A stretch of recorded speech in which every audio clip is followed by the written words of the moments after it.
What's up, everybody? Welcome to Kicking It with Sasquatch. Kicking It with Chicken, your weekly Street Beef Scrapyard podcast brought to you by Fire Chicken, which would be me. What's up, Junior? This is where we discuss everything Street Beefs related, Scrapyard related, or even just like whatever you guys want to ask. Generally, I have guests on. I premiere some fights, and then like have a couple drinks, just chill out. We just kick it, right? So how's everybody been? This is an open discussion. You guys can ask questions and all that stuff and leave them over there. I'll throw them up on the screen and I'll try to answer your guys' questions when I see them. How have things been going with me? Well, actually, first let's talk about what we're going to talk about tonight. We're going to talk about the sign-up procedure, what the Wall of Fame is, how our titles are fought for, the Facebook group, the different types of fights we have, our rules, matchmaking, how to get banned from the Scrapyard, how to get unbanned from the Scrapyard. Lots of different stuff, guys. So what's up, Flex? Is there knees on the ground to the head allowed? Absolutely not. In fact, we don't we operate under amateur rules. So we don't even allow knees to the head on a standing opponent because that's pro level stuff. So what have I been up to? Actually, the last like 3 days, guys, I've been sifting through files that I downloaded from YouTube, trying to find like these 30 fights that I never actually had because somebody else filmed them. Once they go on YouTube, you can't get them back in full quality. It's half quality. It's 720. It's garbage. So you're stuck with like not having full definition, high definition fights, right? But there is a way. I found a way and I got all the fights. So from January through February 2021, I got both those events full HD. I'm actually going to release, you know how I do the fights every month where I put out a full video with every single fight on it that happened that month. That's what I'm going to do with these months that I lost. So you'll get to just sit back, watch 15, 20 fights in a row. I cut myself out of all the intros to save time, but also in 2021 early, my intros were so bad. Like it was just super awkward. I like to think they got better. Like if I can tell the difference, you guys sure as hell can tell the difference. So, yeah, but what's been going on with me? Work, family. I've been dealing with my gym thing. Our gym got shut down that we have, but I think I found a new place. We're going to be moving there. I had one guy come out and help me move all my gym equipment. Awesome for him to do that. I asked a lot of people, but I didn't really get a whole lot of people wanting to help out. Neptune, my birthday celebration was awesome. I went out with Crazy Legs and a couple other people, the Magician, and yeah, man, we had a good time. We did bowling, we did some laser tag, had some drinks. Oh, geez, you'd like to see me react to my own interview? Man, I should just make like a video of all my intros. What's up, JD?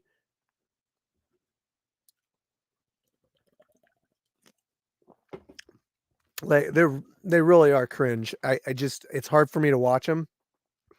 And it's sad to say, but if I ever like re-edit that stuff, I'm not going to put it in there. I'm just so I know it was a learning process and that's all part of it, but it's so hard for me to watch. And I got a lot of shit from YouTube for it, when I was first coming up doing it. Rightfully so. But I had this feeling like I wanted to be part of the on-screen stuff. I didn't want to just sit back behind the camera. So I had to get better. So that's the gym situation. Car, I've just been doing a bunch of stuff with the new car. You guys used to see me do riding with chicken. I don't really do those anymore. Mainly because I can't interact with the fans and everything. And if I need to do a 15 minutes, like 15 minutes with Fire Chicken kind of took over the riding with chicken. Um, but yeah, I've just been doing some modifications on the car and that kind of stuff. Um, I'm gonna get right into it, guys. So I one of the questions that I made a poll made it on the YouTube channel. I'm gonna pull that poll up really quick. I want to show you guys kind of tell you guys. I'm not gonna show you. I'm gonna tell you guys generally like our audience and what they think of what we got going on our channel. So you guys are cool. You're here watching Kicking It with Chicken because it's like you're interested in more than just the fights. So my poll was, should I do a Kicking It with Chicken? And I put, I'm only here for the fights for one option. Another one is, I've never watched one. Yes, please. I love them and I don't care. So 15% of 15% of the people said, I'm only here for the fights. That's fine. 15% of the people said, I'd love to watch it. Okay. 21% said they've never watched it. But over 49% said they don't care. It just shows me that you guys being here makes me value you even more. You guys are like, you guys are the best fans. I get people are all watching the videos and everything, and that's awesome, but you guys are the real supportive fans, and I appreciate that more than I can even say it. Thank you, thank you, thank you. So, but some people did ask questions, and actually that's where I was going with that. One guy said, person said, we want you to do BJJ monthly at a minimum. Okay. Like I have been lately, ever since my knee got healed up, I've been going out there and doing a BJJ match every month, with the exception of last month. Last month, I actually did a boxing match, a fight, which most people, it seems like, were pushing me to like, hey, do a boxing match fight, but I still do love the BJJ thing and I will get out there and do that. Another thing is, people want to know, yeah, I want to learn how to make it there so I can be on YouTube for a match. The process, uh, that's going to be how to sign up. I got some more people in the house. I'm going to jump right back into that in a second. Gotta say, shout out Stan Lee, Mr. Top Knocker, Flex. I got Muhammad Ghazali. Is money to box or is it free to box? It's free to box. Everything's free out here. Um, I, I mean, it don't cost nothing to get into the scrapyard. You don't get paid nothing. There's no admission fee. However, it's private property and you got to be invited or sign up to fight. Basically, your sign up to fight is your invite. So if you sign up to fight, you're invited out. You're allowed to bring one person as your corner, and they are approved and allowed to come out. So I see I got somebody sitting here as a guest.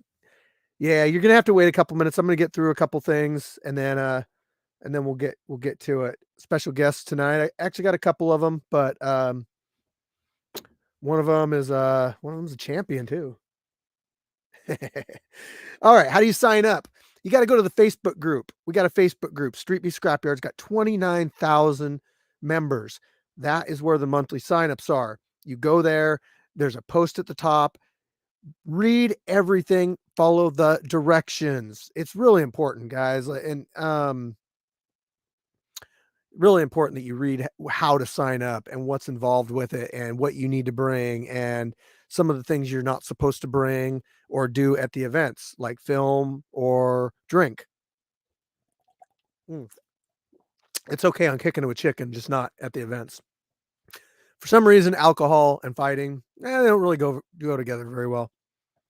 Plus, I don't want people making bad decisions like getting in the ring because they've had a couple and they're thinking like I could fight anybody.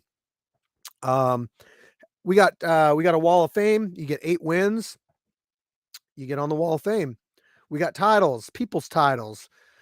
Those are all your weight classes basically from like UFC. They're 145, 55, 70, 85. Um, if you're traveling, like it's generally you got to have at least one fight in the scrapyard before you can fight for a title. However, it is at my discretion. If the title holder needs to defend his title and I got somebody that has prior experience as far as like amateur stuff, then I might let them get a title shot. How do you sign up? Sorry, just joined Facebook group, Street Beef Scrapyard. That's and then just rewind it back and listen to the whole spiel on how. So anyway, that's your title fight. Title holders are required to defend your title every 3 months. Um, if you sign up, I should say you're required to sign up every 3 months. And if you sign up and you show up and nobody's there to fight you, then it counts as you defending your title because you did everything you were supposed to do. After that time period of 3 months, it your belt is eligible to be. We won't vacate it.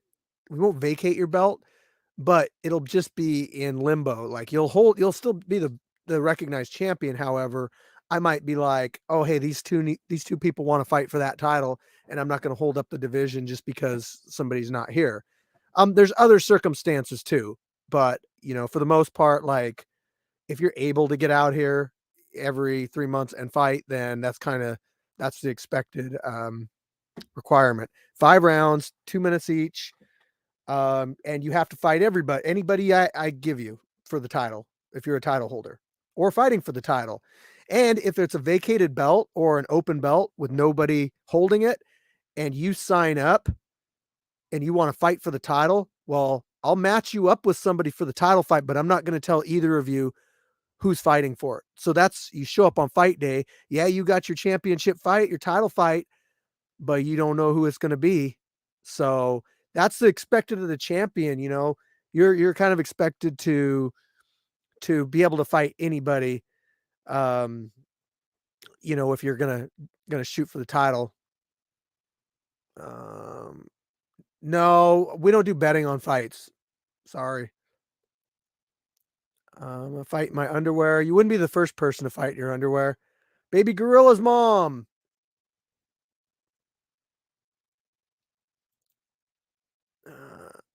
What kind of hold on, I'm reading, guys. No bets on fights. No, no. I better not know about it. Wall of Fame, Fighter of the Year. How you get Fighter of the Year? You get voted on by Facebook or Facebook, YouTube, all those different social media platforms. If you qualify, which I'm not going to go over the qualifications for that right now, but if you qualify having a fights within a year, then you can get voted on to be Fighter of the Year. You can never be Fighter of the Year 2 times. It's like once your name's up there for that, it's Gash, Viking Warrior, and Solo up there right now because we've got 3 years worth of Fighters of the Year. We got boxing, kickboxing, Muay Thai, Brazilian Jiu-Jitsu, and MMA. We can also do some modified rules on certain things. We match up based on weight within 10 pounds and skill level. The vibe out here, if you ask anybody, the vibe's pretty chill, unless somebody's disrupting the vibe, which it's been happening a little bit lately. But hey, you know what? Everyone's still having a great time at the events. We still throw up our live feed and do that for you guys on YouTube to watch. Dale, what's up? Hey, thanks, man. Appreciate it. Pillow fights. I don't know about that. We preach big on respect out here because it's supposed to be a positive environment. Sportsmanship's a big deal out here.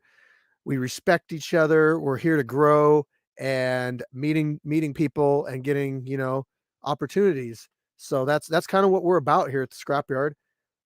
Anytime any of those things kind of start to get disrupted a little bit, I got to jump in and say like, "Hey guys, knock it off."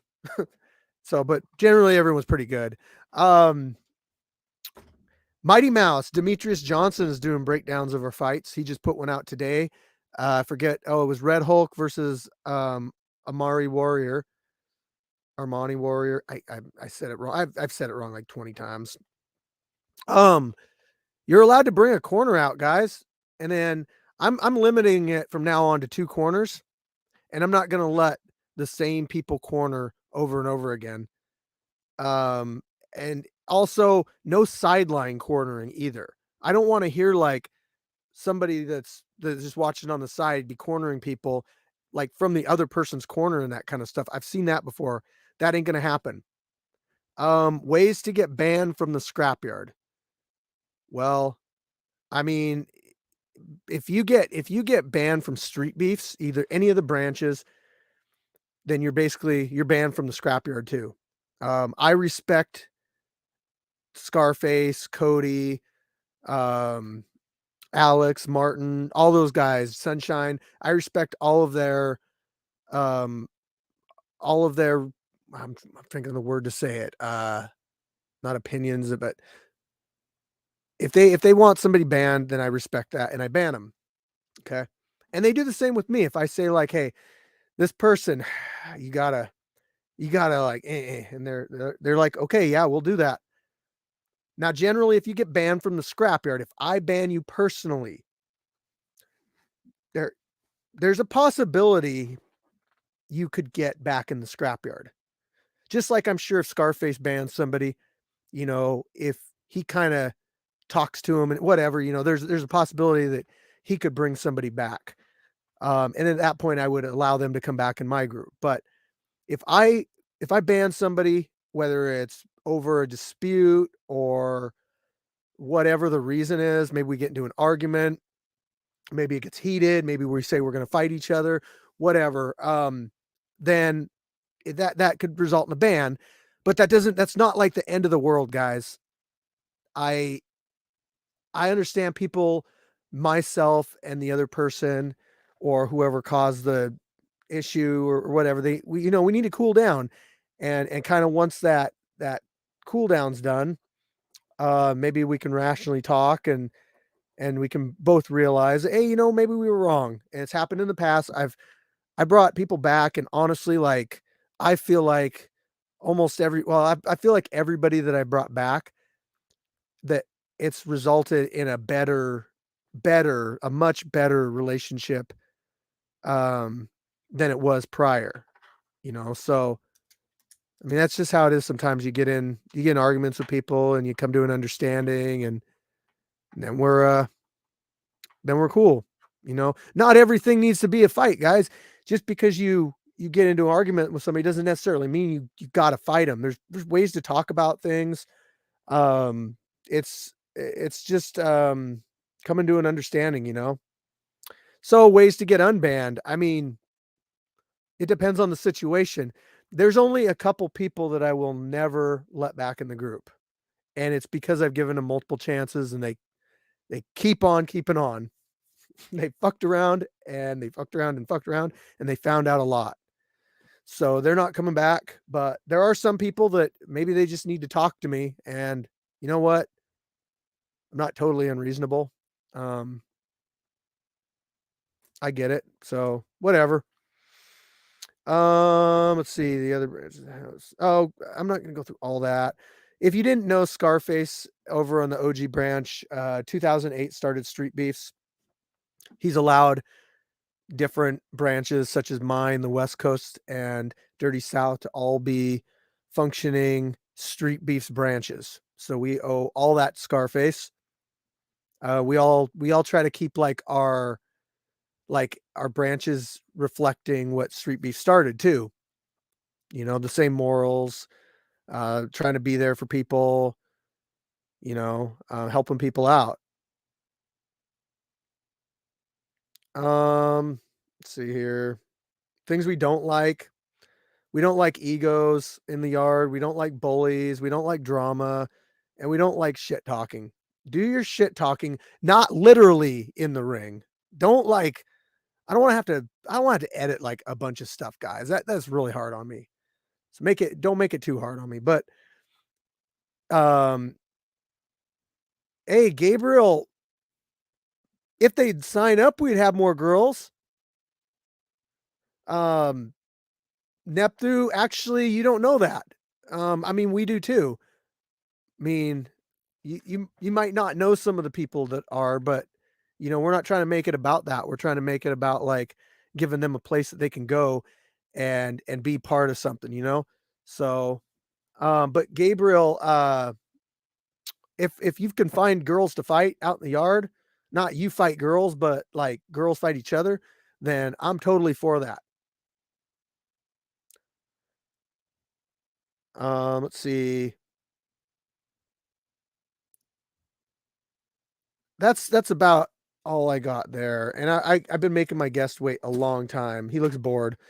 Um, so I'm gonna introduce you now to somebody that's been in the scrapyard for for uh for a minute now.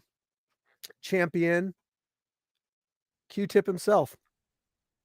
What's up? What's up? What's up? Hey, how you doing, man? Pretty good. How you doing, brother? I'm kicking it, man. Just relaxing, having a good time. Yeah, listening to the show a little bit, One thing I could tell people, I heard a good quote the other day. It was like really resonated with what you were saying is uh you can't when you look at a pot of boiling water, you can't see your reflection. So sometimes you gotta wait till things are cooled down to, Hmm. make proper decisions and stuff. And that I think that kind of goes with what you're saying. Because sometimes people do. I've done it myself, where you react to a certain situation, and then later, when you're got a cooler head, you look back at it and you're like, I could have handled that better, or a little Yeah, different. You know, that yeah, actually happened about a week ago with somebody with me. I banned him from the group and everything, and I got into it with him, and it was a little out of character. I said some mean stuff, but I mean, we were I was getting pushed quite a bit, and um, I'd warned them multiple times to kind of stop what they were doing with causing drama, and they just weren't getting it, and they weren't getting it, and then they were like insulting me, and then I came back and I insulted them. I was just, I should have just taken the high road on that, but you yeah. know, Sometimes it's hard though. I know, yeah. Especially as when I look at a lot of situations when I was younger, and oh man, oh, I could have stepped back from a lot of stuff. me too, man. But you know Yeah, what? We like as people, we're always trying to like grow and get yeah, better. it's all part of growing. It's It all is. part of growing. And Yeah, it don't matter how old you are, you can always grow as a person. exactly. And Yep. I gotta honestly say, like the scrapyard and street beefs, like I've learned a lot of lessons on how to talk to people and associate with different types of people from different walks of life. Because before street beefs and all that, I had my own path, my own set views and everything. But when you're around like a lot of people, you realize that everyone's got like different ways that they live their life, different views, and at the end of the day, you just are you're cool, you're just friends, you're just getting along, you're just doing stuff together, and the other stuff doesn't really matter. Yeah, yeah. Like humans are so complex. That's the one thing is like a lot of people might see like, oh, me and you see the same way on this issue, so we see the same way on everything. But no, like people are Yeah, so complex on just everything. Yeah, and just being that your opinion's the only opinion that matters, and kind of shutting out everybody else. That's why like I used to make certain things in politics and that stuff like a bigger part of my, like I talked about it a lot. Now it's just like, yeah, I got my views and stuff, but you yeah. know what, it's just like, what's the point of talking about it? I mean, At the I end of the mean, day, I feel everybody has their views, but at the end of the day, everybody kind of wants the same thing. They just want to do what they like to do, provide for their family and stuff like that. And Yep, people get too exactly. caught up on a lot of little details in life when on most things people I feel like agree. Yeah. You know, Yep. yeah, I agree with that. yeah, yeah. Um hey, when you coming back to us? I'm coming back in May. May. I Yes, noticed you're sir. wearing your I noticed you're wearing your shirt there. Yes, sir. My I'm wearing a hide and seek Pacific Northwest champion. I always got something Scrapyard or Sasquatch on. hell yeah. Yes, sir. Yeah. Yankee and the Brit, what's up? Thanks for the super chat, man. Um, What is, oh what? so what is up to the Yankee and the Brit? How are they doing? Um, so you're looking to come back in May and defend your title, correct? Yes, sir. If that's Okay.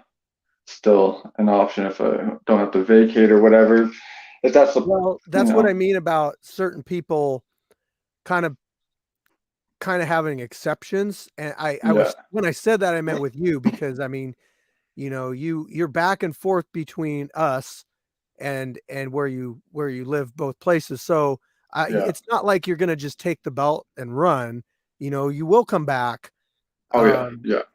so like I wouldn't just with you, for instance, I wouldn't just put your belt up. That wouldn't be um yeah, I wouldn't do that. But Hell yeah. I I respect that. I got a couple people. You're what title do you got? 45, right? 45. Yeah, 45. I do got somebody that I might be interested in giving you. Yeah, Um and I'll say it. It's well, shit. I don't know if he might be moving. I got to talk to him. And I don't want to say it until he moves. But okay, La Reina knows who it is. okay. Um yeah, recently he knows who it is. Um Freddie, what's up? I got to give a shout out to Freddie. Love seeing him in chat. I get used to the ones that are always coming in and saying hi. So Yeah. Where's Pete? Is he up there today? where's Original who? Pete. Original Pete. He's always in the comments. Man, he's always in here. Nepthu's probably one of the OGs of Kicking It with Chicken.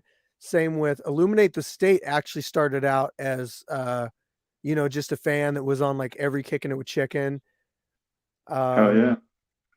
there's other people like Ohms and Freddie and other people are becoming more and more common. But I'm gonna bring La Reina on right now because he's sitting in the back room, so we could just have a discussion going with like all of us. For sure. What's up, my man? What's good, Fire Chicken? What's good, Q-Tip? So, brother, what's up? How you doing? Good. You? Oh, kicking it. That's good. Same What's up here, with you guys? What's been going on? man. I've just been busy lately, like trying to recover all these lost fights from like way before you guys were in the scrapyard. It was our first event with the new cage and our second event with the new cage. Mm. And I had somebody else, his name was Pete. He came out from Seattle, brought like a professional camera. He shot everything. It looks really cinematic, got a different look to it. And then he edited everything for those 2 months. He actually edited stuff before that, but it was a different look because it was a different ring. But anyway, for these 2 months, like I didn't have the original footage because he edited it all. So it was like if I want to like re-upload it, I can't. Like I can't upload it anywhere. I can't put it on anywhere. It's just going to be in like really low quality. So I've had to go through 630, 640, 600, 300, 364 files that that had multiple fights in them that were 10 gigabytes each. So it was a lot. Wow. It was a lot. It took like days and days and days to download everything. And then I had to click on them and go through them. And then I missed a couple and I had to go through like another 100 to find them. But I finally got them. So that's what I've been up to for like Is the last few days. is Gim's fight on there? Yes. Did he win? Yes. His fight. Yeah, So okay, okay. actually, um, his fight is one of them from January. And today I edited a full video of that event. So it's got interviews, it's got their fights in it. I cut my stupid intros out of there, and you guys just go right into the fights. Damn, Nice. Freddie. Shout out to Freddie. Thank you, brother. Appreciate the go. super chat. Yes, Gimp's fight's on there. Pookie. It was Pookie's last fight. That one's on there. Viking Warrior's first fight was on there. Jay Gotham, one of his violent fights, was on there. Chase the Dragon fought Wero from the West Coast. Who else? There's a bunch of people on there. Turkish brothers both fought on there. Simo fought. Buddy V fought, I think, twice on that one. Oh, that's pretty cool. Yeah, but I got to give you credit for all the hours and hours you put in the editing, because I could not sit at a desk and do that. That would just drive me mental. I spend half an hour trying to edit a TikTok and I about lose my mind. I'm just gonna say, like, if with this kind of stuff, like, if you don't genuinely enjoy it, Yeah, then you gotta have a drive for it for sure. it'll get old really fast, and you're just gonna hate it. And that's why people are like, oh man, I want to start my own YouTube channel. What's the best YouTube for getting a lot of views? What's the best type of content? I'm like, the content you love, because as a viewer, which you have to put yourself in the viewer's shoes, you got to put yourself out there. Like, you got to put your heart and soul into it. And then they actually can tell that you are genuine and that you really like doing this. It's not just, that you're really trying to make a good video and you love it. So people can see right through that. Oh yeah, you can definitely tell just in like how much you improve, like from my first fight in the yard to like even my last fight, like the editing's gone like levels above, and that, you can tell you've got a lot of passion for it, because you gotta think about all the time you spend learning all these skills just to edit stuff. Like that shit is wild. Yeah, Make a lot of money off of it. It does. I mean, it does take a lot. It does take a lot of time and everything, but I've actually like really tried to get better at. Like, I've really. So do you think you like your skills would ever get to the point where you could just become a video editor, or was it just I wouldn't like to do that though, because I would be editing other people's stuff and I wouldn't really like care as much about it. I love the Scrapyard. I love meeting you guys and being it, dude. I love being in there and filming your fights. I love being part of the whole thing, and then being able to edit it is kind of like artistic expression. I get a chance to paint a picture for an audience and they get to view it, like every time I edit a video, it's like me putting my skill out there, and I'm always trying to improve on it. It's like when somebody goes out because they're trying to display their skill and they want people to see it and they want to get better. And that's kind of how I feel with the editing, is like I'm always looking for ways to either just improve the editing or improve some of the filming or whatever. And it benefits you guys too, because then people see your fight and they're like, man, that's like a professional looking fight, and who was that guy that I just watched? And people are starting to recognize your guys' names,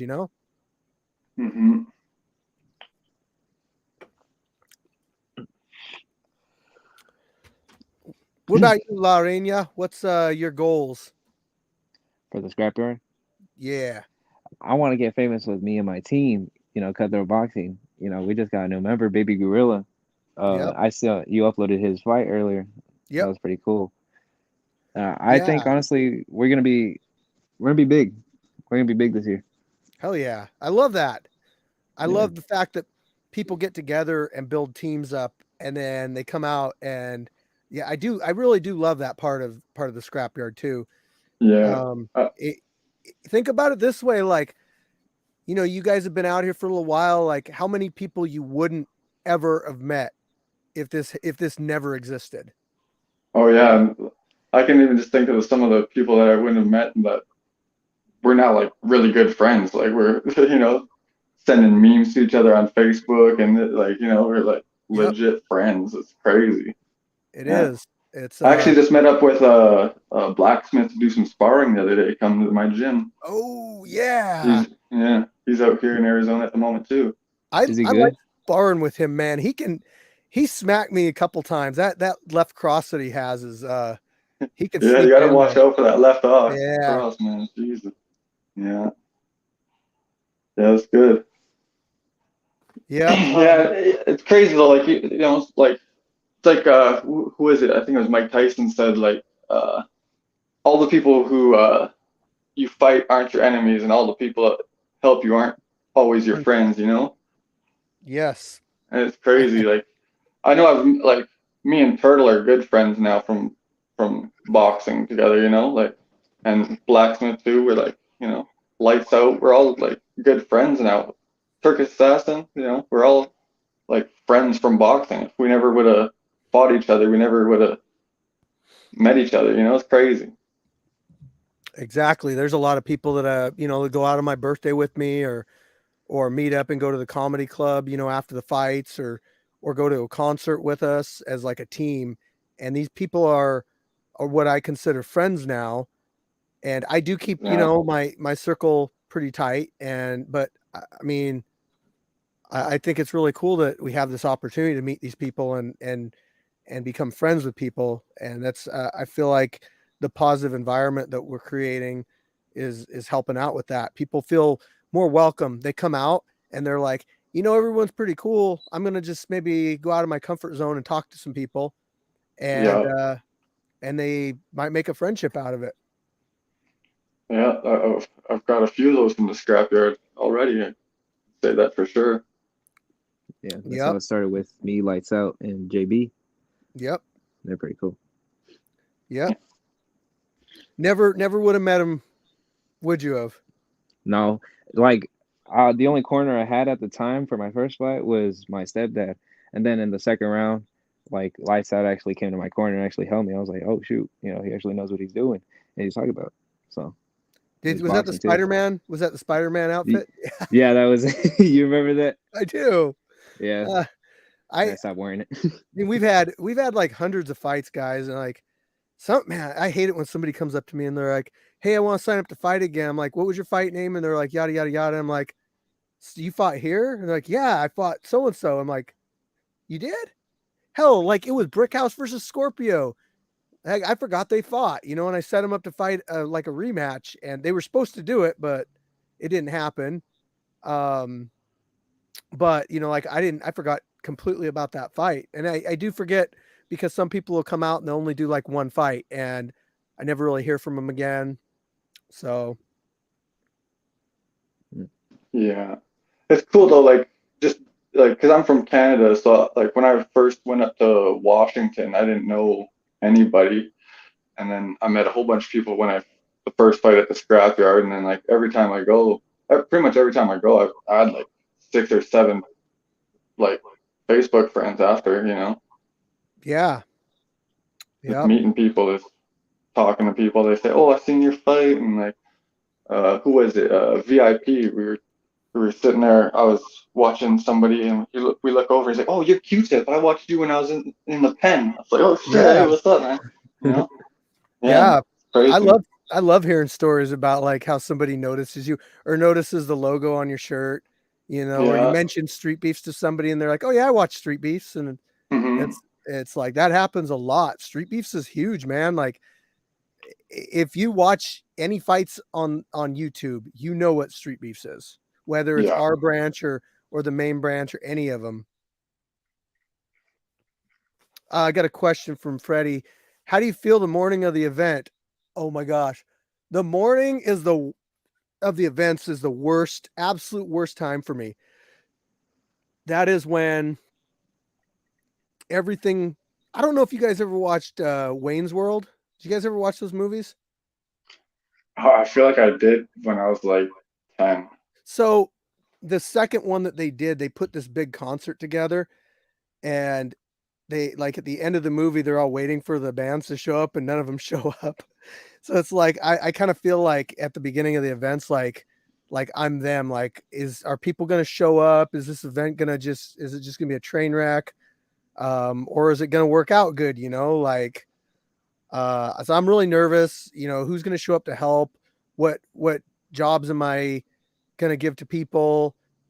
Is this person that usually does this job gonna be here? And if they're not, I gotta train somebody really fast. Did I give a pre-fight or pre-event like announcement, you know, talk to everybody? What refs showed up? Did my which nurse is here? My food vendor lined up. Did the porta potty get pumped? Um, are my camera batteries charged? Are my memory cards cleared? Are my waivers printed out? And do I have enough of them? Do I got people doing matchmaking? Do I got propane for heat for the fighters? Did I manage to get water and fill the cooler up with water? So I have like a checklist I go through before the events, and it's just I I have to do all that stuff, but still the morning of is just the most hectic time for me. Hey, Steve, I got a question for you. When you threw the first event, what's the difference between the checklist now and the checklist at the first event? Probably a Um, lot bigger, huh? yeah, there's definitely a lot more stuff that I've added and taken into consideration. However, like I've never been an event planner for anything, but I feel like even with our first event, I was still writing stuff down. In fact, like this little book right here, I used to write these things at work, and what I would do is I'd be sitting down on a break, and I would write out what type. I mean, I wrote like all before the scrapyard even existed. I had a book wrote of everything that I was going to do, how I was going to do it, some of the people that were potential fighters. I still have that book. I put goals in there. I put all sorts of stuff in there. What I have to do to make sure, like local laws and stuff, waivers. And so, like on the first event, you know, like I knew, okay, I got to have waivers. I got to have a medical person. We didn't have a vendor. We didn't have a porta potty yet. But there were just certain things I had to have referees, um, and all that stuff. So yes, it is a lot more thorough and bigger now, but at the same time, I feel like I did a pretty decent job planning the very first event too. And how much was that just off of going out and seeing street beef in the OG yard? Like most of that list was kind of off of Well, what you saw happen there, or so the I actually went and fought at Street Beefs before I started the scrapyard. I know. That was like 2018. And to be honest, there hadn't been like a lot of people from the West Coast over there yet. There was like two people that had gone over there and fought, but really like Street Beefs wasn't since 2018. Street Beefs is like, dude, I don't even know how much bigger it is now, but it is leaps and bounds bigger than it was in 2018. Um, so you know, you just kind of it was like a smoker show. You show up, you get matched up, and you fight. But the last time I went there was a lot different. Like they had like the way that they did everything was a lot more structured. You know, you could just tell like, hey, they've been doing events since this time, and it just keeps getting better and better. You know, like with us, you know, we just get more thorough and more thorough. Mm-hmm. But I mean, they were welcoming out there. I probably felt like some of you guys feel when you come out to the scrapyard. Like maybe the first time La Reina came out, you know, maybe like you recognize people, right? That you've Yeah, I seen. recognize JB. You Yeah. recognize you recognize people that you've seen. Hey, peace out, Freddie. Good night. You recognize people that you've seen fight that you've never met in person. And I did that in Virginia, man. Like I show up and I'm like, oh man, there's Big Smile. Oh man, there's A Train. I'm fighting him in a couple minutes. You know, there's Venom Black. There's, I mean, just everybody. I was a fanboy. I ran around. I got pictures with everybody. I had a good time, and everyone was cool. So I feel like our environment out at the scrapyard is similar to that people come out and they see the people they look up to. And I mean, you never know, like you might show up and you might get like asked if you want to fight your idol. And that's happened before. Like people are like, oh man, I look up to this guy and they want me to fight him, and you don't got, of course you don't got to say yes, but I mean, it's a fight. So Hey, when when your idols become your rivals, that's when you made it, right? So Yeah. exactly. let's go. I mean, I looked up big time to A-Train as a fighter, and there I was in Virginia fighting A-Train. Yeah, he's a fucking hell of a boxer, that dude, man. I swear. Yeah, When I first started watching Street Beefs, I really watched a lot of him and Italian Tyson and Fair Play, all of those guys. I met And Italian then, Tyson. yeah, I met him in Is he- 2018 in Virginia. Is he cool? Actually, yeah, he was. Hmm. He was actually cooler than. I won't get into that, but he was pretty cool. I know like, who you're gonna say. no, you don't. I I don't think you do. No, I don't think you do. No, because I didn't really tell anybody about the interaction I had with somebody at one place. It was just kind of a negative interaction, and it was like it's whatever. But no, anyway, like Italian Tyson, I was like, hey man, can I get a picture? He was really cool. He's like, yeah, we took a picture together. I watched him fight. I actually fight twice. I watched him fight at two events. I watched him fight King Leonidas, who's a pro boxer now. I actually sparred him last time I was in Virginia. And then I watched him fight. I can't remember. It was a dude in MMA. I can't remember what his name was. But I mean, I saw Vandal fight. I met him. I got pictures with him, with his brother, Prodigal Son. The people have changed around a lot since those days. yeah, A lot of the people weren't even like Corey, the Wolverine. He wasn't a referee or nothing back then. I think he was just cornering like King Leo, and that was kind of it. And then like I don't think Esteban was around yet. and once you kind of come in, you just get pulled in. You're just like, well, I guess I'll help. I might as well ref it. Might as well do a little judging. I'm here. Yeah. Yeah, you get roped in. It's fun though. Yes, it's legal to punch someone in the solar plexus. That's a completely legal shot. Yeah. I know when Q-Tip comes back to the scrapyard, hopefully I'll be able to see him and get a picture with him. For sure. Yeah, He's I one of love my getting favorite. pictures of people. I love it when people are like, hey, let's grab a picture. Because, yeah, like, really, if you guys haven't fought a lot of, well, you fought amateur stuff, Q-Tip, but you probably haven't fought any yet. And one of the bad things is like you don't really get a lot of like video footage and stuff. Like it's kind of up to you or your corners to pull out a camera and film it, and it's just not like you look back on it and you're like, you guys aren't even old enough to be like thinking about this yet, but someday you'll have like kids and grandkids and you'll be like, hey, this is when I fought like in backyard fights, there's this video and or these videos or whatever, and they'll be able to look at that and be like, oh man, grandpa was cool back then. But like you can tell people about your fights, you can tell people about your amateur stuff, and that's one of the problems I have with amateur fighting is that they don't promote fighters that much.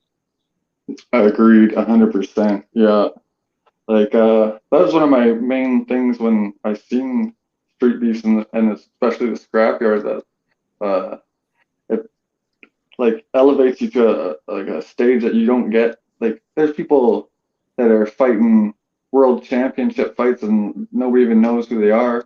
Yep. They're fighting world championship amateur fights, and I could get more recognition than they could walking down the street just because of the public, nature of putting stuff on YouTube. I think they should put every fight on YouTube for amateurs.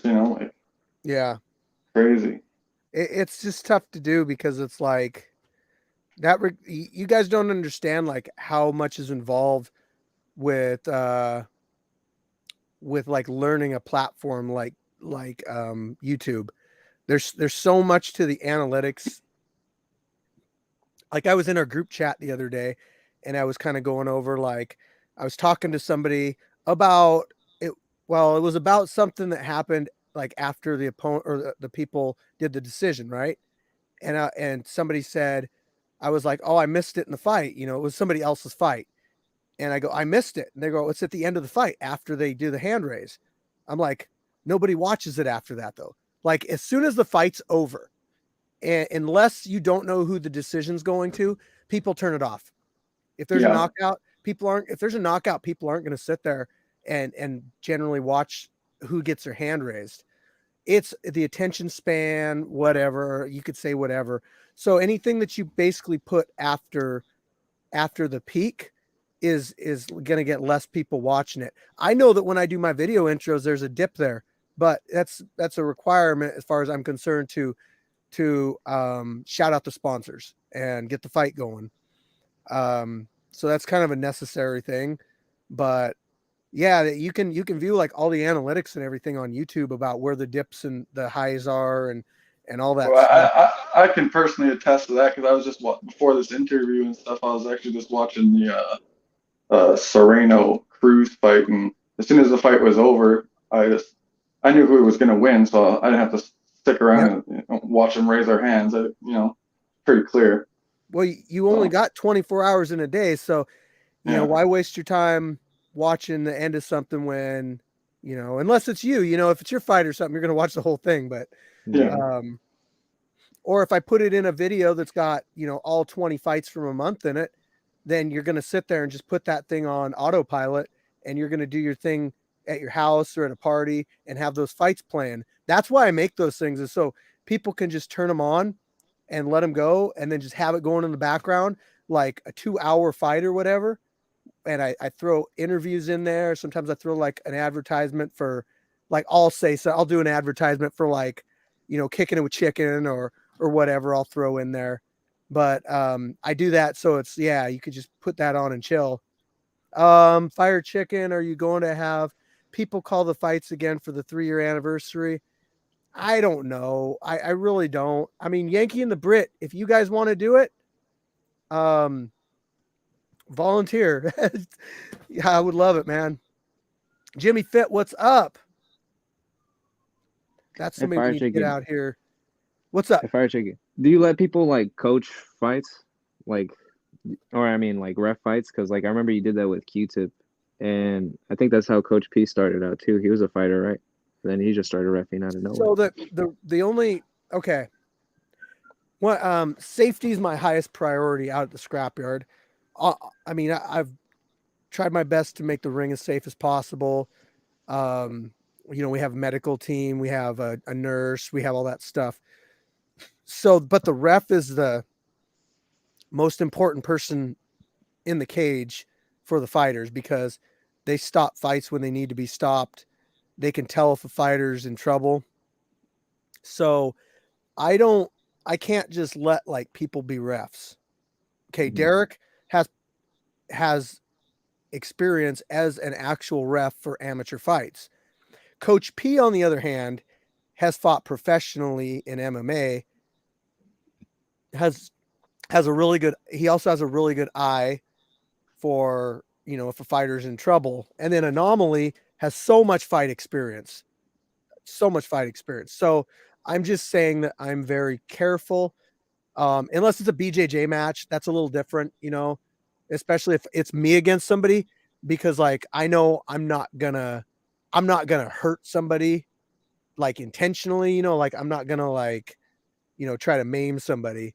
So I mean, not like I'm okay with a referee that may, kind of just starting out in there. But that's kind of my criteria for being a ref. I have let other people ref before, but they might have had a ton of amateur fights or even professional fights. That makes sense. yeah. Like who was it Turtle ref my last fight there with Blacksmith. But Yep. Turtle's got a lot of experience, you know. Turtle. So I would definitely let Turtle ref boxing matches because he has experience in boxing, but I couldn't let him like ref MMA because, you know, Exactly. I don't think he'd even want to. yeah, maybe not. Yeah. But definitely like Turtle's one that I'm just like, yeah, he knows his shit, man. He knows when to break people up. He knows when people are in trouble. Yeah. That's what I'm looking for. Yeah, and I mean, if somebody was interested in becoming a ref in the future, I would probably have them like kind of job shadow like Coach P or Derek or all of them, and maybe do some like practice reffing on like training days or something. You know, I just got to be confident with the person that I'm putting in there to referee, because I don't want anybody to get hurt. Yep. Safety first, then teamwork. Yep.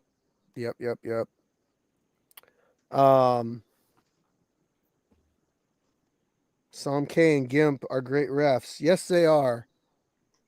Yeah, I like Somke. He's got a really like deep, loud voice, and you can really hear him above everybody else, like really clearly. When he says stop and stuff like that, it's like clear as day, you know. Yeah. Fair Play, he was one I let guest referee, but he's gonna have his first. Oh, shout out to Fair Play! Happy birthday! I don't. He's probably not watching this, but happy birthday, Fair Play! Good luck on your pro fight. I actually wanted to get him on the show. He told me to get a hold of him. I wasn't sure if I was gonna do a Kickin' with Chicken tonight, so I didn't get a hold of him. But What is he going pro MMA or boxing? MMA. So Nice. technically, we could have him come out and box again. Nice. I would honestly like to see him versus Jay Gotham in boxing. That'd be a good one. I think that'd be a good one. I'd like to see that one. That'd be pretty cool.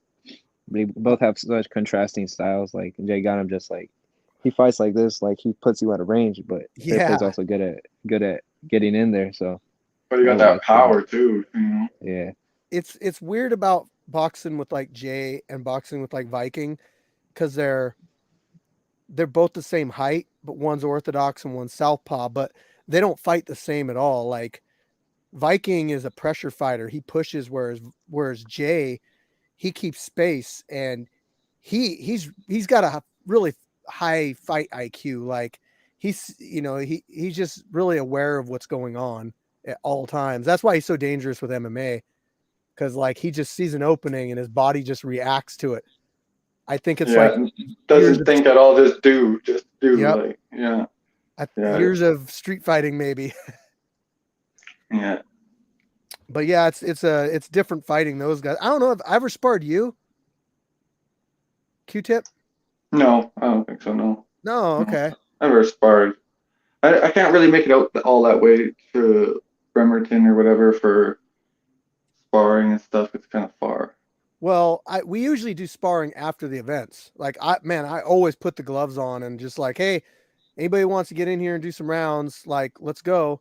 I love doing it. It's just I don't know. I just feel like I know for like the first year I would always have to, because the horse races were at night. I'd have to take off real early, and I don't think I stayed much last year. But are you going to be on the next?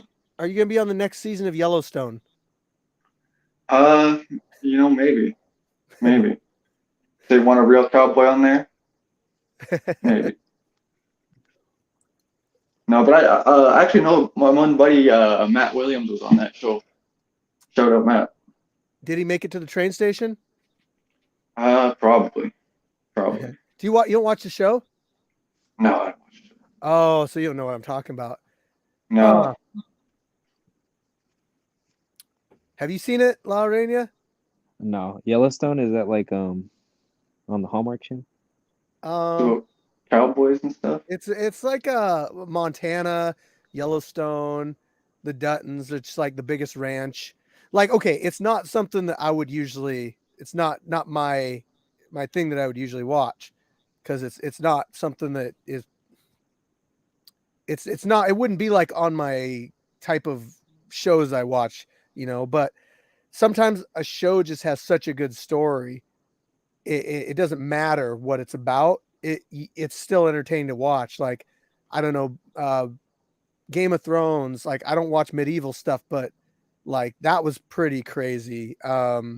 Breaking Bad, like I'm Yeah, not I was gonna say Breaking Bad. You just see a lot of like just straight edge people that fucking couldn't even spot meth out if they seen it. But oh, I watched Breaking Bad. yeah. Like It's just yeah, because it's something totally out good. of their. Yeah, exactly. Yeah, I'll tell you guys, you should check out Yellowstone. It's pretty good. It's on like Paramount Plus or something, but it's just a really really good show.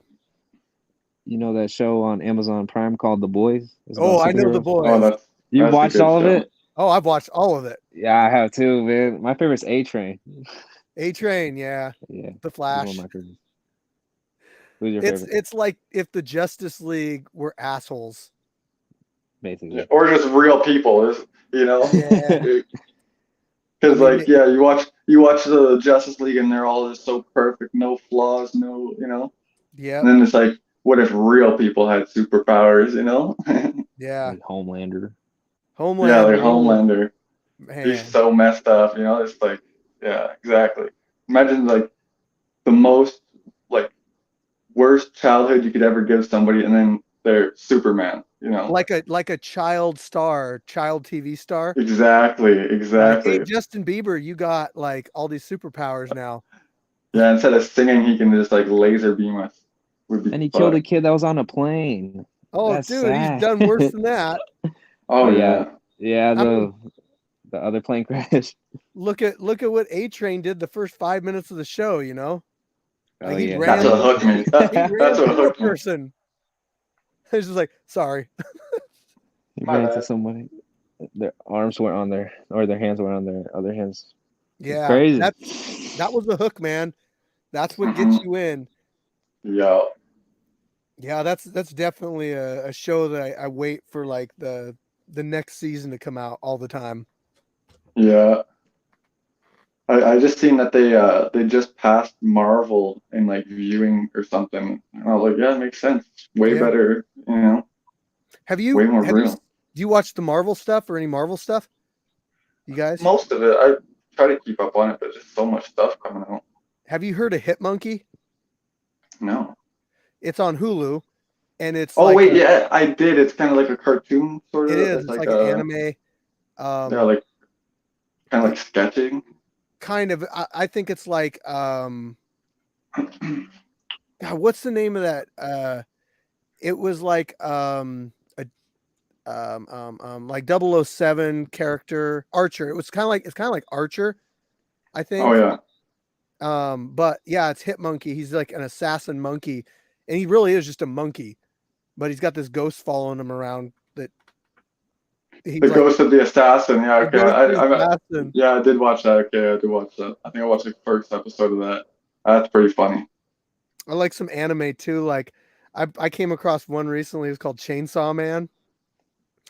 Oh, I heard about that. I heard about that. I've seen some of the pictures of it. It looks wild, but It yeah. is. It was like this guy goes around killing these beasts or whatever, and then he finds one that's hurt, and he nurses it back to health, a little baby one, and it ends up being his buddy, and he uses it to cut down trees because it's got a chainsaw face. And anyway, it gets hurt really, or he gets hurt really bad, and it like absorbs itself into him. So when he wakes up, he's got this string coming out of his chest, and he can pull the string, and it's a freaking chainsaw string. And it as soon as he pulls it, chainsaws like come out of his arms and his face, and then he can go and kill these like super beasts and stuff. And it's really gory, and it's crazy. Like I don't know. I watched like the first episode. I'm like, what am I watching? Yeah. Pretty crazy. It's crazy the evolution of like television programs and the stuff they make now. Like I feel like The Sopranos and stuff, shows like that really kind of broke the mold. Now like the stuff that they come up with is like over the top. Yeah. I think The Sopranos was like big because you never knew like who was gonna die. I think that's a big seller for a lot of shows. If you watch Game of Thrones, it's like you were always like anybody could die at any minute. And Yeah. it's like that with Yellowstone too. You know, you're watching that show and it's like, you know, it's about ranches and stuff. I honestly think you would like the show a lot because maybe with some of your writing and stuff, they do go down to Texas where they're doing more like rodeo riding and stuff, but and they breed these $1 million horses and stuff. But yeah, it's crazy. Like you just don't know what's going to happen on that show. Yeah, the politics of it. It's like what was that other one? The I'll check biker out stuff. what's Invincible on Chief Wildfire. Gary, I understand. I can't get my wife to watch anything I watch. So You watch My Hero Academia? I did. I never watched the last season of it, but I did. I think I watched the first 3 or 4 of them. I My think I've seen anime. that Invincible is getting a live like a live action rendition done. What is it? Invincible, it's an anime as well. It's like superheroes and stuff. Okay. Yeah. Do you ever watch Bleach? No, my wife watches that. Mm. Bleach. Bleach is old. Bleach is like 90s, and then it went Yeah. through the 90s, and there was like 15 years where it didn't do anything, and they just brought out like the 1,000-Year Blood War, and it's Yeah. crazy. It's gory. It's yeah, it's good. That's when I watched Dragon Ball. I've always watched Dragon Ball, Super, GT, Z, all of them. You guys hear about that Pokemon. new boxing game that came out? What game? Oh, that esports boxing, or what's Yeah. it called now? It's called Undisputed. They changed it. yeah. Yeah, Mhm. it's only for PCs right now. They're gonna release it on consoles later on, but I thought it looks pretty filthy because they have Ryan Garcia and they have Tyson Fury and Deontay Wilder. They have everybody. They have everybody. Like the roster's so thick on that. I've seen. Can you make yourself? Yeah, I don't know. but the Okay. career mode's not like on the. It's like in beta right now, but you can only play as a few certain amount of characters because it's on PC. But Okay. yeah, you'll be able to make your own character and think that's pretty cool.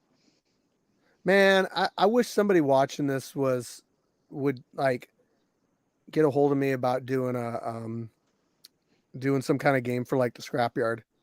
Even if they just edit a game that's already available and put like our sprites in it and everything and make it free, or donation or whatever. Didn't Street Beefs have like a game in progress like they were making? What happened with that? They did, but UFC brought out their UFC 4 or something that had backyard fighting in it. And so they were like, yeah, we can't do that now because They copyrighted backyard fighting.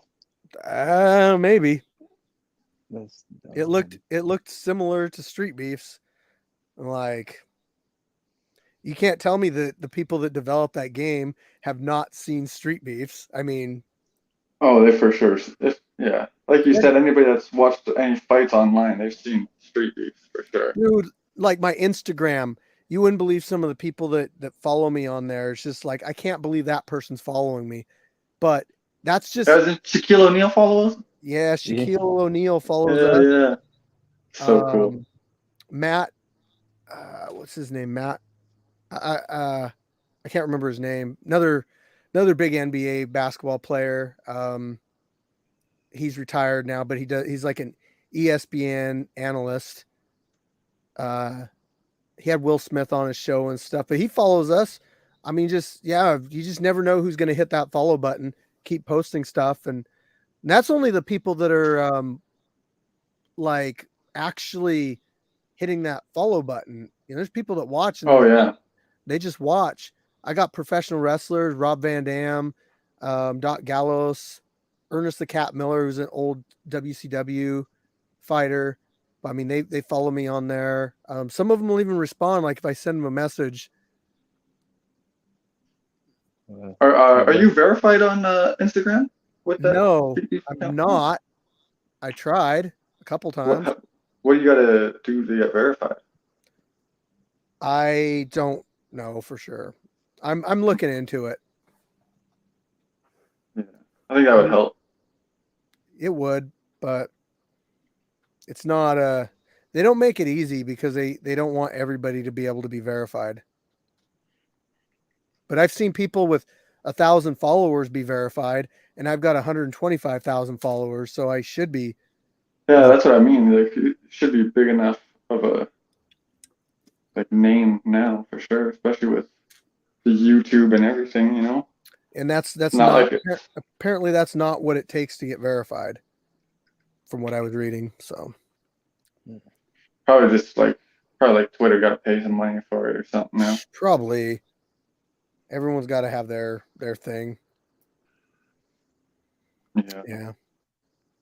But whatever, we still are able to reach a lot of people with the Instagram. So it is what it is. Besides, Yeah. I'm just reusing content.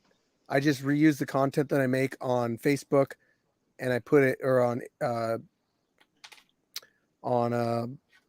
YouTube and just repost it on Instagram. And it's a different audience, though. Not everybody. Yeah, I see a lot of those shorts blow right up. Yeah, and then then there's Fight Sources have been putting out our stuff too. Yeah, I've seen that. They give us credit and push people back to our YouTube channel. So, That's cool.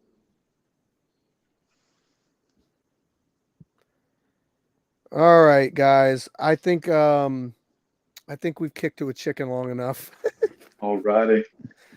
I ran through all my stuff earlier and I was like, I don't really got nothing to talk about now. Oh, I do want to point out, like, I got a car group that I started. It's called Street Beef Street Kings. So, like, if you're into cars at all or just want to be in the group, add your car friends. There's actually a bunch of Street Beefs groups. I made this one, but there's like a food group, a fishing outdoors group, a gaming group. So you just got to look up Street Beef Gaming. You know, Street Beef Street Kings is the name of my my car group. It's pretty much just we post pictures of our cars and stuff and talk about what we're doing to them. You can post a picture of your horse on there. Where you guys have Beamers, actual Beamers, not the car brand, not the sponsor. Look, I've been a car enthusiast about as long, actually not as long as I've been a fight enthusiast, but ever since I was about 14, like, you know, I was like really into cars, muscle cars. And like since then I've owned imports, I've owned front wheel, rear wheel, all wheel, you know. So I just have like, I mean, you guys see, come out to the fights or whatever, you see my little, you know, group of cars sitting out there. Your Firebird. My Firebird, that white one's actually, like, if I had a garage, that car actually has a 2002 LS6 in it with a 6-speed. I bought that one down in California, flew down there and drove it back. That was like 2007. And so it's got the same engine in it as my silver one, my 2002. But we just got a Stinger, Kia Stinger. Yeah, I was looking at that. That's a Kia, that thing? Huh? That's a Kia? I thought it was like a Scion or something. That thing was really sharp. So apparently, like, a guy that used to work for BMW helped design it. So, like, when you think Kia, you think like economical, maybe like a throwaway car, not that good of quality. But I don't know, Hyundai and Kia, the Korean manufacturers, like in the last, I'd say like 10 years, have really stepped up with like the Genesis and the K5 and the Stinger. Like the Stinger's really, it's a really like luxury. Dude, it's got like every feature you can think of. Like It's a really cool looking car. I know that. I did not think it was a Kia at all.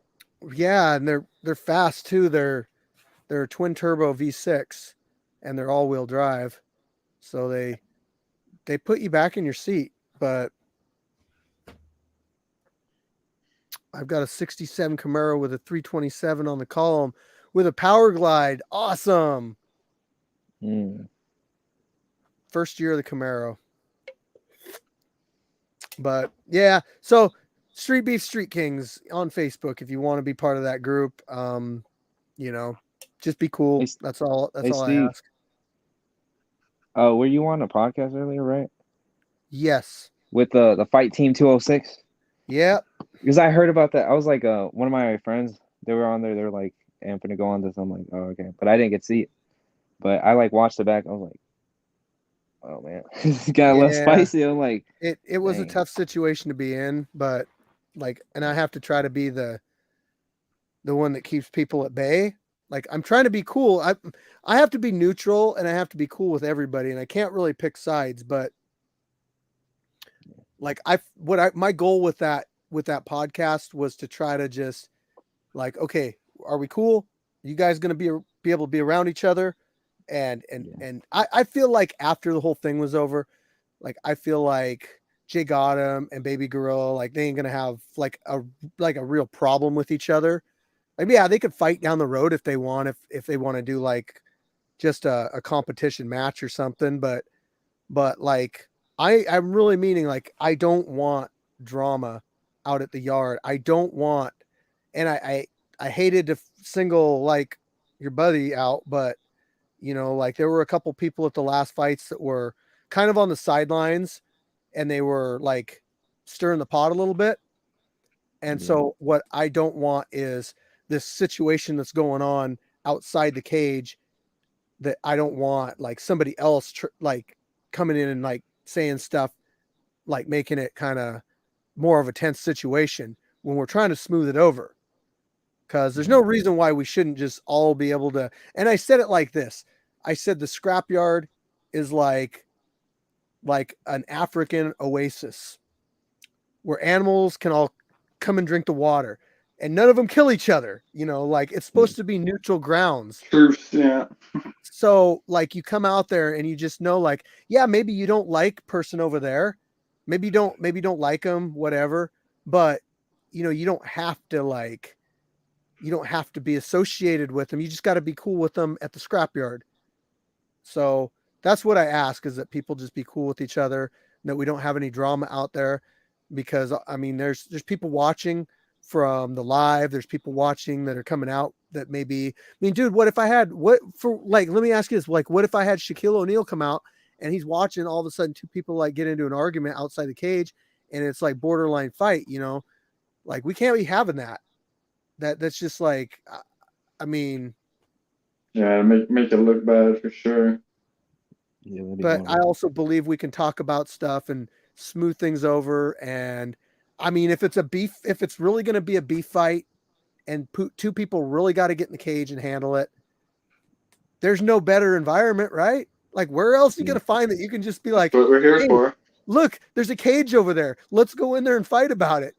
If you get in a fight with somebody on the street, you're not going to be able to just be like, hey, you know, look, there's a cage right over there. Let's go get in there with referees and all that stuff. So it's a good environment if people do have a problem that they can't smooth over. You know, it's a good environment to where they can handle it that way. But I just don't want, under any circumstance, anything ever spilling out outside the cage and becoming an issue. That's a big no-no. Yeah. You don't want the same corners cornering the other people again and again. I did say that. Now, part of that comes from YouTube, and ever since the beginning of creating the channel, I've listened to my audience. I have to, because they're the ones watching the videos. And if they're saying like they don't, like I said, I hate to put your guy on blast, but like when they're just saying like, hey, all I can hear is this one guy in every single match. I gotta address it. I gotta do something about it. So not saying that he can't, you know, corner people, but you know, maybe maybe not corner as many people. I heard That's you say all. like, I heard you say if Ron was there, you know, he'd be a good corner. But sometimes he wasn't there this last event, you know. No, what I mean I was by like, that is yeah. what I mean by that is if somebody needs a corner and Ron is there, Ron has experience with all types of combat. Ron has kickboxed professionally.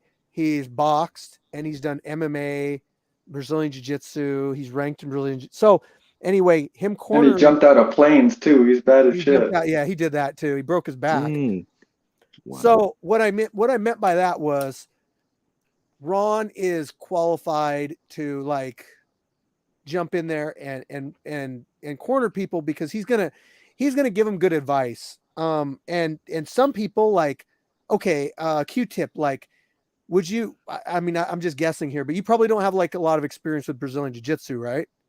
None, no. So would you go and corner somebody in a Brazilian Jiu-Jitsu match? No. Because you wouldn't know No. what to tell them, right? Because Yeah. you can kind of like talk your way through it, be like, oh, just stand up, or oh, hit him with the whamma bama, like, but you don't really know what you're giving the advice to. And all I'm asking Yeah. is like, if there's people around that have experience in all types of combat, that those are the people that I want doing that. But also I did have to address the fact that he does corner like everybody. And I don't get me wrong, I love the fact that he wants to help out with everything, but it's just there just has to be a line there. I don't feel like I got a chance to really explain on that podcast earlier, No, it was just heated. like everything behind it. Cause like I would say something and when you got like all those people on there, you don't really get like, sometimes everybody doesn't get a chance to say their piece and what they mean. But like on this one, I can say what my expectations are and all that stuff, and explain myself a little better with what I said on that podcast. Sometimes I'll say something and people take it the wrong way or don't they don't understand what I mean by it. But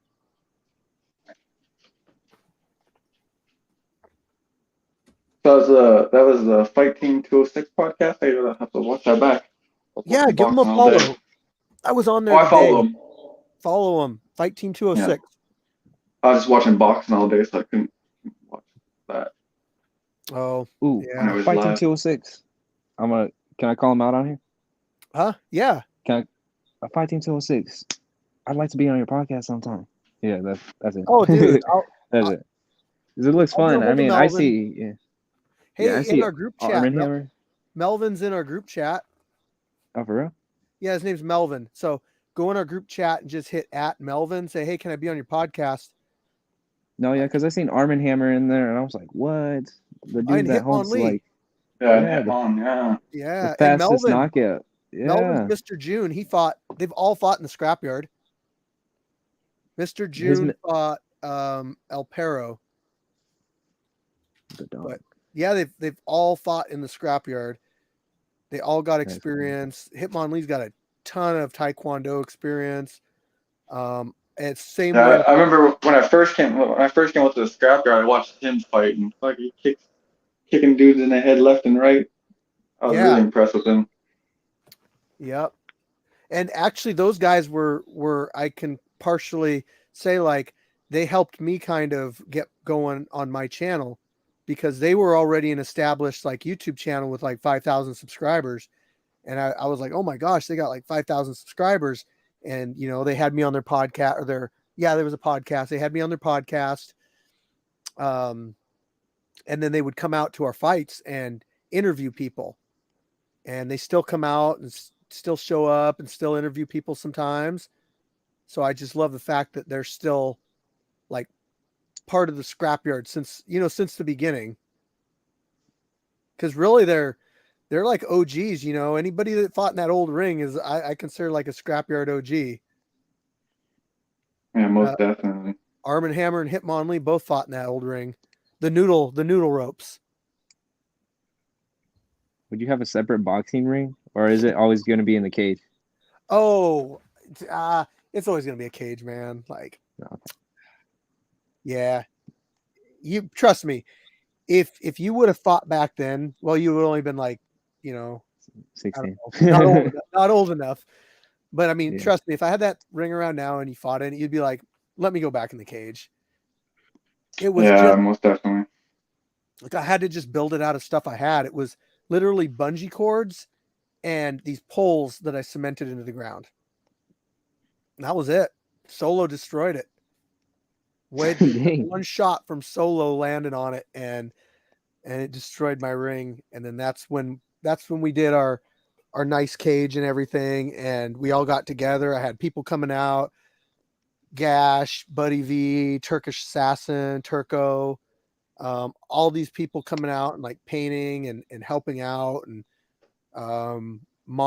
Tony Batchelor, Pishoto, Len, they all put in Shad Shrugs. They like all put in work on laying the foundation for that cage. You know, we spent a couple weeks on that. We didn't have an event that month. It's the only month we've ever not had an event was because we were building that cage. Wow. That's dope. Yep, Ron. That's how I met Ron. We were rolling out the turf, and it's heavy turf. It's like 3,000 pounds, right?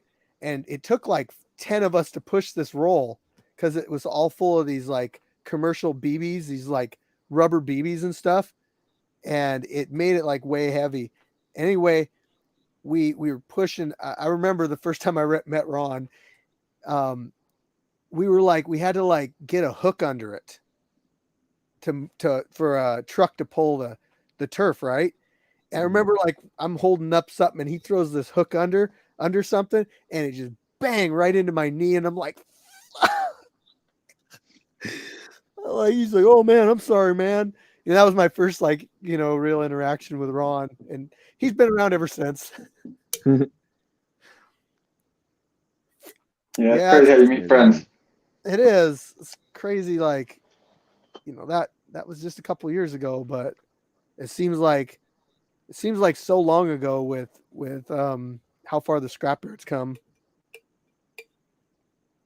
Yeah. Got new people like you guys, like you, La Reina coming out, and Baby Gorilla, and High Speed, Need Money. It's pretty neat to Growing. see. It's growing, yeah. New stars are being born. Maliko Goon. Somebody fight Maliko Goon. Yeah, I wish I could train with all of them. I wish I could train with High Speed. I already train. Yeah, I already got my group to train with, but I'd like to train with Fire Chicken. You sometimes. Yeah, I'd love to train with you too, man. Yeah. I trained with Lights Out and JB one time. Like I went out to the park and stuff. I had a good time. But like it's just training to me. Like there's no ego or anything. I just love doing it. Yep. But I don't know, man. I'm trying to get my gym going again. I've got another place that is a potential spot. So once I got that going, I think like we'll be able to meet up and have training sessions. And like if you want to just come out with your team and do like a training session with just your team, and use the place or whatever. Like we can do whatever we want because it's my gym. Yeah. But like, if my team goes there, is there going to be any beef? I don't want there to be like, if somebody said this and then no, because I'm gonna hold. I'm just gonna hold whoever. I'm gonna hold people responsible. Like if people are starting stuff, I'm just meaning like, yeah, no, there shouldn't be. There absolutely shouldn't be any beef. There really shouldn't. And if somebody has any problem, then just don't spar with that person. You know what I mean? Yeah, like for the fights. I mean, yeah, just do it at the fights. I don't know. I'm like I said when I said I'm neutral, man. Like until I ban somebody from the damn group, like I'm neutral. Like even if it's like I feel like if you feel like I'm, complaining about somebody in particular, but I'm still just neutral with that person. Like I still appreciate them coming out and doing everything they do. It's just I got I'm the one that falls on the sword every time I got to enforce a rule, you know, because it's on me to make sure the stuff goes the way it's supposed to go. And if it doesn't, then I have to say something. And then since I'm the one that says it, it's like, okay, that I'm the one that catches the negativity for it in almost every situation. But Yeah. it's just Now you're the bad guy kind of stuff, huh? yeah. Let's call like I'm always the one that falls on the sword, you know, Mhm. no matter what. Anytime there's a dispute and I have to kick somebody, you guys aren't getting like, you know, any negativity towards you. It's always me. I'm always the asshole. I'm always you know, fuck that guy, you know, he kicked me out of the group. It's like no one else is going to kick you out. Well, maybe Sunshine, but you know, like it's always on me. But I mean, that's why I try to lay the ground rules and everything. And you just gotta follow the rules and get along the best you can. And I get it's a fight group, you know, there's testosterone, there's people that want to fight each other. I get that, but I just want it to be done in a controlled environment. Yeah. Safety. So no, man, if we got training sessions going on, dude, like we all got together in Tacoma one time on Point Ruston, like all of us, you know, we had a good time. Like I didn't see any like beef or anything there. I realize that stuff is coming up recently, but we don't, it doesn't have to be like training sessions. Like I feel like it's going to be really close. My gym's going to be really close to me. So anybody that wants to come out and do like a training session, if you guys want to come out during the week, you know, you guys could all come out and do a training session with me. I could grab a couple people, or you guys could bring out a couple people or whatever. And we just do a training session at my place, at my new gym. You know, it doesn't have to be, just like a full on open gym where everyone's going to show up. So schedule it. Where is sometime, that? Where is the new location going to be? I can't say exactly right now. I can just say that it's going to be close. Hold on. What's up, Flex? Can you hear me? What's going on, y'all? Reflex. Yeah, I can hear you, gang. How you doing? Nothing.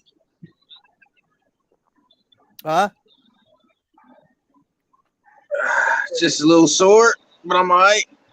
Oh, yeah. Training, huh? I'm all right. Had a little, y'all heard y'all talking about training and whatever. I just got a little training in with Jay Gotham and them today. Oh, yeah, I'm sorry. Yeah, that would be a little sore. Yeah. You said what? That would be a little sore. Yeah.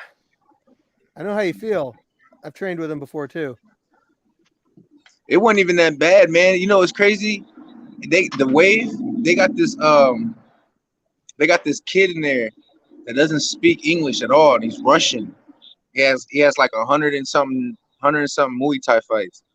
And then we was sparring against him. That dude's fucking crazy. That dude's crazy. Oh man. Hey, that's what I mean, man. There's levels to this shit. There's levels. Yo, like so he's one of them people, since he doesn't speak English, like what it was is he'll hit you as hard as you hit him. Yeah. So this one dude, you know what I'm saying, snuck one in on him, bro. And I ain't never seen so many combos thrown so fast, so smooth, so consistent. I was like, what the fuck? They brought out the beast. Man, he's good. That kid's good. He said he only got 5 pro fights, but he has 109 amateur fights. He's a pro too. Oh, geez. Yeah, he's 5 fights in as a pro. It was some good people up there to spar with. It was nice. The Waves, that's a nice little gym. I like Where's it at? It's in Tacoma. It's like down the street from where. I know this probably that wouldn't even help. I was about to say it's down the street from like where Scotty stays, but that kind of wouldn't help because y'all don't know Scotty. So yeah, I can just say it's in Tacoma. I don't know where or like what street, but I know it was in Tacoma somewhere. Was Scotty there? Yeah, me and Scotty almost had got into it over a misunderstanding, but yeah, we was there. We sparred a little, and I didn't know he didn't have a mouthpiece on, and Yeah. I kind of he was leg kicking hella hard, and I was assuming he was going like up kind of up tempo because the way he was leg kicking. So I countered one of his punches and socked him in his face and kind of caused a problem because I didn't know he didn't have a mouthpiece in. So I was like, damn. So we kind of had to talk that out. We talked that out, and then after that, it was cool. It was cool. Do you know if he's planning on coming back or Scotty? Yeah. Yeah. I mean, yeah. Everybody that came today, we're all talking about coming to fight, but I didn't know he was. He said he's just been going through some shit for the past couple months. So I was like, oh, but he said he's coming back. He's coming back. Tan's gonna come back. So what would you think about Tan versus Jay Gotham? Now, if you would have tried to get that before we just did what we did, then probably would have happened. But I don't see Gotham fighting none of the people he's training with, as far as like me, Tan, Showtime, Crazy Legs. Like I think we're trying to keep that like those are just people we train with, like Viking Warrior, like it's all of us. I don't think that would happen no more. Maybe before or if Tan was still with TFW or something like that. Yeah. Maybe Tan could be more for like the 205 kickboxing title. Yeah. But that's one that we could put him up for, Well, after today, he's I mean, I'm pretty sure he'll still do the kickboxing shit, but after today, he was saying like he want to focus more on boxing a little bit to get his hand. He said because he feels like his kicks and shit is there. He wants to work on his like letting his hands go a little bit more. Yeah. Okay. Yep. Whatever he wants, we're here for it. So I was hella shocked, man. I walked into to Waves Gym, and they got a scale like right by the door, and it's like a digital one. And so I stepped on it, took my shoes off. Only thing I was wearing was shorts and a shirt, and it said 218. So I was like, God damn, I lost a lot of weight quick. Shit, man. Whatever you got going on, I need to do. Gonna pass me up. Hey, no, I bullshit you not, man. That one tip Jimmy Fit gave me. He was like, if you just stop drinking anything that has sugar in it, he's like that alone will like help you cut like 5 pounds in a week. Yeah, that's if you drink sugar normally. I get and that. I do, and I do. So I pretty much just drink water, but I could probably cut creamer out of my coffee, and maybe a couple other things, but I don't drink soda or nothing. Because I love a good cup of Kool-Aid, dog. I love a good cup of Kool-Aid. Q-Tip, man. How you doing, dog? What's up? How you doing, buddy? Pretty good. When you coming to defend that belt of yours, man? I'll be back in May. That's great. It's always good to see you fight. Like you a good, entertaining person to watch, especially when you fought Blacksmith. That was entertaining. Thank you, brother. I appreciate it. That was entertaining. I like your dancing, to be honest. I ain't gonna lie. Like, I told Blacksmith, I said, me personally, that would have frustrated the shit out of me. Like that would have pissed me off. Like that's kind of my plan, I like when people come forward. It's easier for me to fight off the back foot. So if you can get in their head and make them swing wilder, it's Yeah, definitely. Definitely to the benefit. You made one of those fights into a TikTok, and it was like, my money don't jiggle, it folds. And like, I'd never heard that yet. Right. And so I was like thinking that it was you that was your music. Oh no, I wish.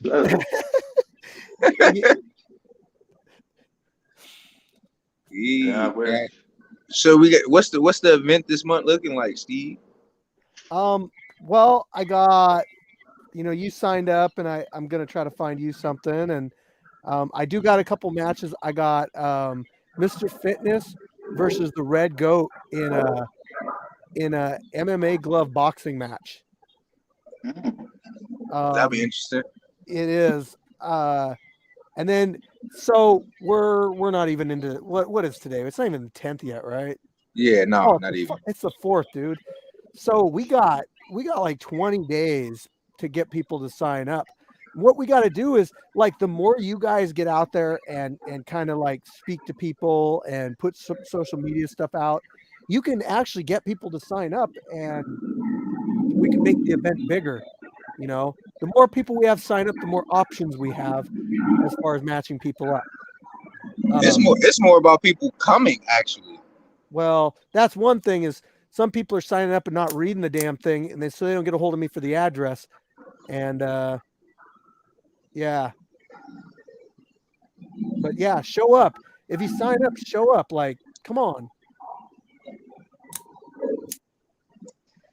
I heard my boy Baby Gorilla is fighting for that title. Maybe I got a couple people as far as potentials, and I'm not putting out who I'm choosing for the fight because I don't want the opponents knowing their opponent. Because For which fight? Heavyweight boxing. Because I don't want opponents knowing who their opponent's going to be ahead of time. I think that if it's an open belt, they should just go into it and be fighting whoever because you're willing to take on whoever for the title, right? Now, if it's a title defense like Black Panther, then I'm going to tell Black Panther, I'm going to tell his opponent, hey, this is your opponent or whatever.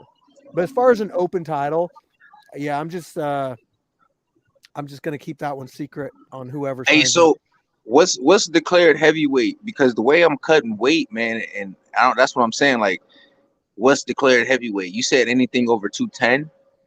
No, anything over 205, but you can be 210. You can, if you're under 210, you can fight for it for light heavyweight. Okay.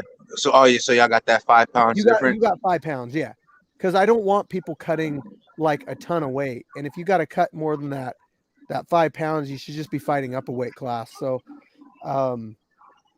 yeah, I give everybody a 5 pound leeway.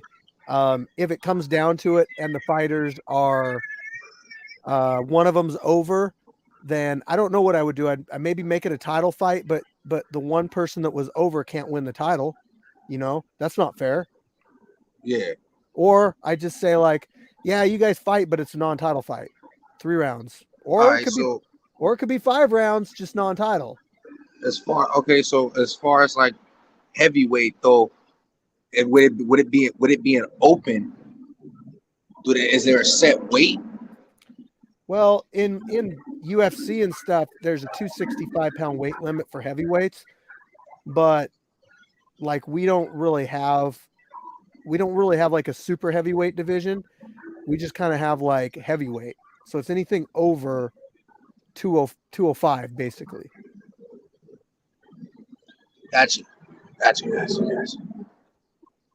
But I don't think we're going to run into too many Brock Lesnar's like 300 pounds of muscle out there. Shit, fuck it. I mean, well, not 100 pounds of muscle, but wasn't Baby Hulk 298? Baby Gorilla 298, yeah. He was Baby Gorilla, yeah. When he was like 298, and then ain't Red Hulk like 3 something? Red Hulk was like 3. I want to say 340. Oof. Some big guys, man, and I'm a small dude at 205. Like I'm small. Look, I actually thought about, and I could still do this, but I thought of a 220 division. Really?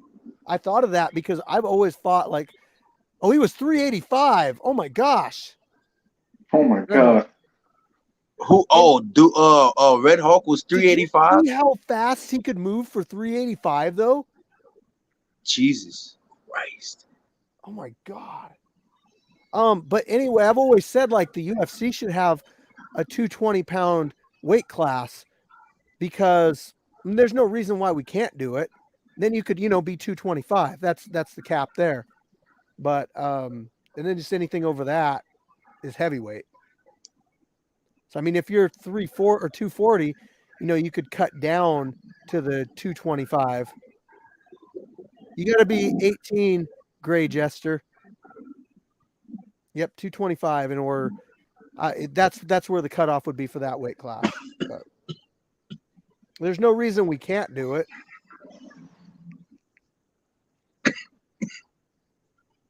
Yeah, it's not like it's boxing where it's like, what is it, 220 and up?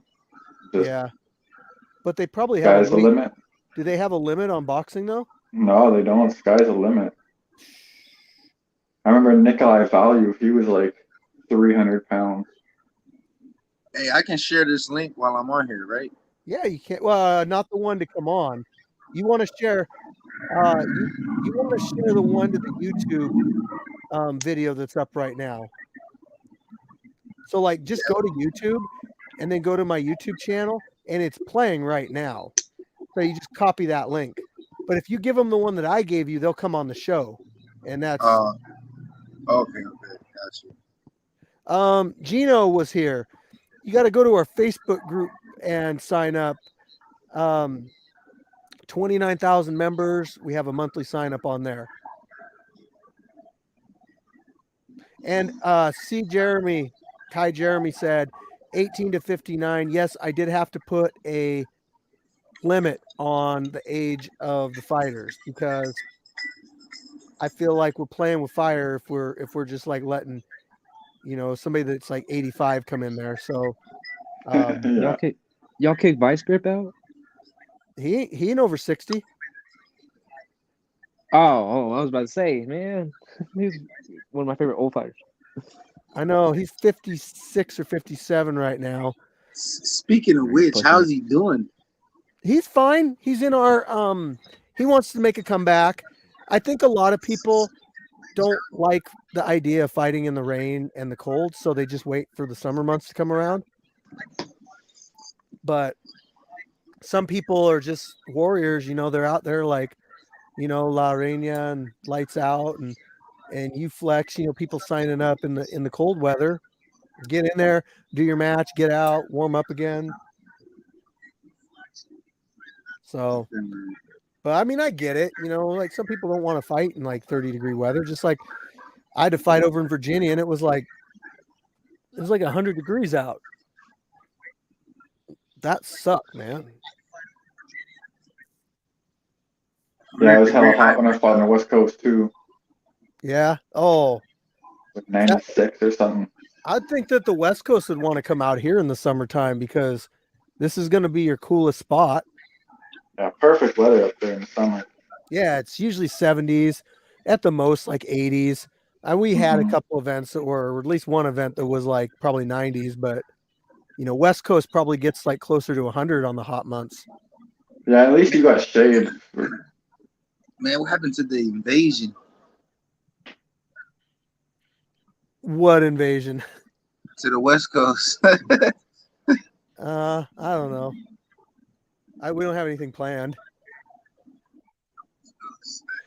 Jeremy, yeah. So pro boxers can't box in the scrapyard, but they can do MMA. A great gesture. What? Well, dude, okay. It's a like a if you're a pro fighter in MMA, then you can box out in the scrapyard. You might not be you're not going to be a level 1. If you are a pro, I feel like you shouldn't participate, period, because you're a pro. That means you're advancing striking and all of that. Like it doesn't mean that though. Look. So you'll let somebody like Michael Chandler come box somebody in the scrapyard? No, I'm saying that like your higher level pros, like MMA fighters, yeah, maybe they're pro level boxing too, but for us out here, like you don't got to be nothing. Like honestly, you don't got to be nothing special to be a pro fighter. You just got to get paid. So anybody can sign up. I could have went pro as a fighter, and that just means that I would have gotten paid for my fights. Was I a pro level boxer? Hell no.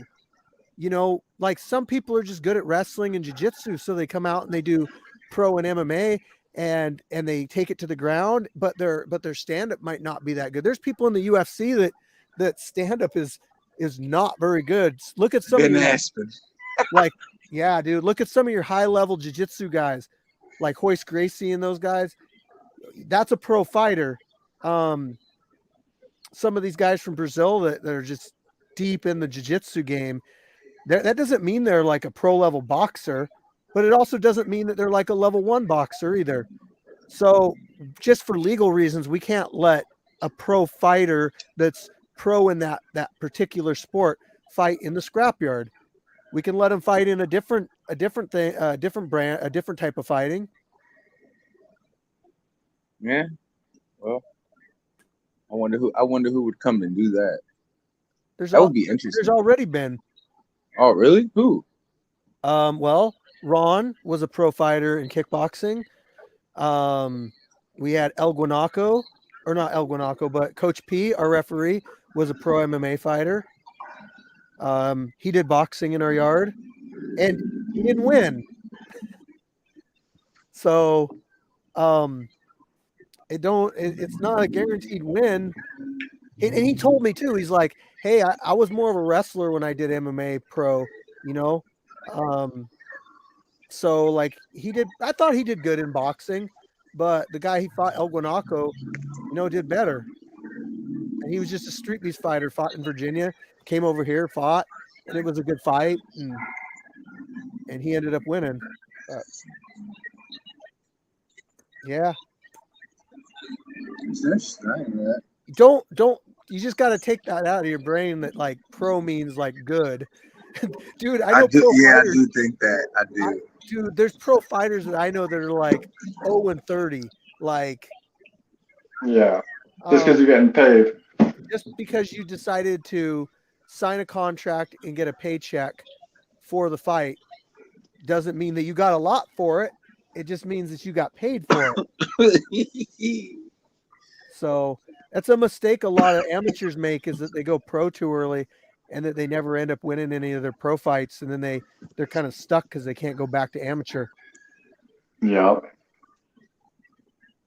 But like pro committees probably don't like it when somebody's pro in MMA and then that pro fighter goes and does an MMA match. That doesn't look good, because I'm sure there's a lot of like red tape and stuff involved with it, and so we just like, no, if you're pro boxer, you ain't boxing out here. It's as simple as that. Okay. I mean, let's say you take a pro boxer, like think of a good one, like I don't like Triple G or something. And Jake Paul. That's a good one. Javante Davis, Ryan Garcia. Actually, I shouldn't say that. Jake Paul is an up and coming boxer. I'm talking more established. Nope. Floyd Mayweather.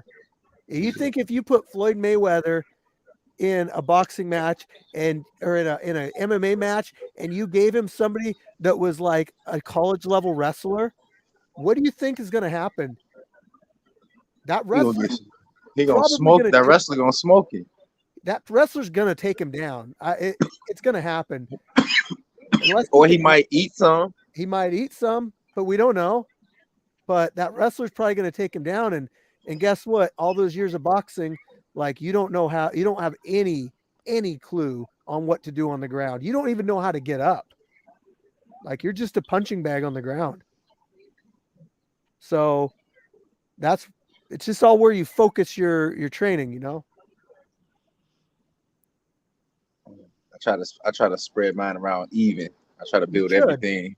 Like I think it was Vanderlei Silva said, I would rather be a purple belt in everything than a black belt in one thing. Yeah.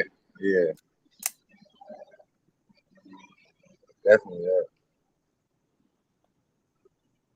Now, I think you should have your strengths though, where you're good at, but you should also know how to defend everything else too, man. You should know how to check a kick. You should know how to sprawl. You should know how to stop a takedown. You should know how to be able to scramble and get back to your feet if you have to. You should know not where to put your arms so you don't get armbarred. And you should know how to keep your hands up to not get punched in the face by a boxer. You should know how to use your kicks to make range. There's so much to a full on MMA match that all these other combat sports don't have to take into consideration. Yeah, I that's don't why when know. like MMA first came around and people were always saying like, "Oh, it's going to take over this and it's going to take over that." I think it, if anything, it just brought everybody together. You know, brought all the disciplines together to train. You know. Yeah, dude, you're right. I mean, Yeah. what what was UFC back in the first 10 of them, right? It was Yeah. a boxer versus a wrestler versus a judo guy versus a sumo wrestler. Like there was Exactly. no mixed martial arts back then. And then all of Hmm. a sudden you start seeing people like recognize that, hey, I got to learn this or I'm just going to get smoked all the time. And It's then always funny when you see the different aspects come back. Like all of a sudden, like GSP starts using the jab, and they're like, "Oh my fuck!" Everybody starts using their jab. They're like, "Oh my god, we gotta start using a jab." And it's like all of a sudden somebody starts getting really good with leg kicks, and you yep, know, just the evolution of it is just crazy like that. I like that about somebody MMA. yeah, somebody told me a long time ago that martial arts goes in a circle. That all these things just kind of come back around, these old techniques and everything. And that's why you'll go for a while and then you'll see this technique come back that was here years ago. It's how it is. Yeah. Uh, it's like the first time I ever seen anybody do a Superman punch, and then fucking next like 3, 4 UFCs, everybody's throwing Superman punches and spinning back Exactly. fists and shit like that. You know? Yeah. And then they'll go like everybody learns how to defend it, and then nobody Hmm. throws it anymore because it's not working. And then all of a sudden somebody comes back and they're like, I'm gonna throw a spinning back fist, and guess what? Now it works again. Yeah. Yeah, so I don't know. It's interesting. I don't really watch as much MMA as I used to. I watch some big fights, but like I really am so busy with the stuff that I'm doing on here that I don't watch as much other stuff as I could. Uh, I watch a lot of MMA. Yeah, Yeah, I do.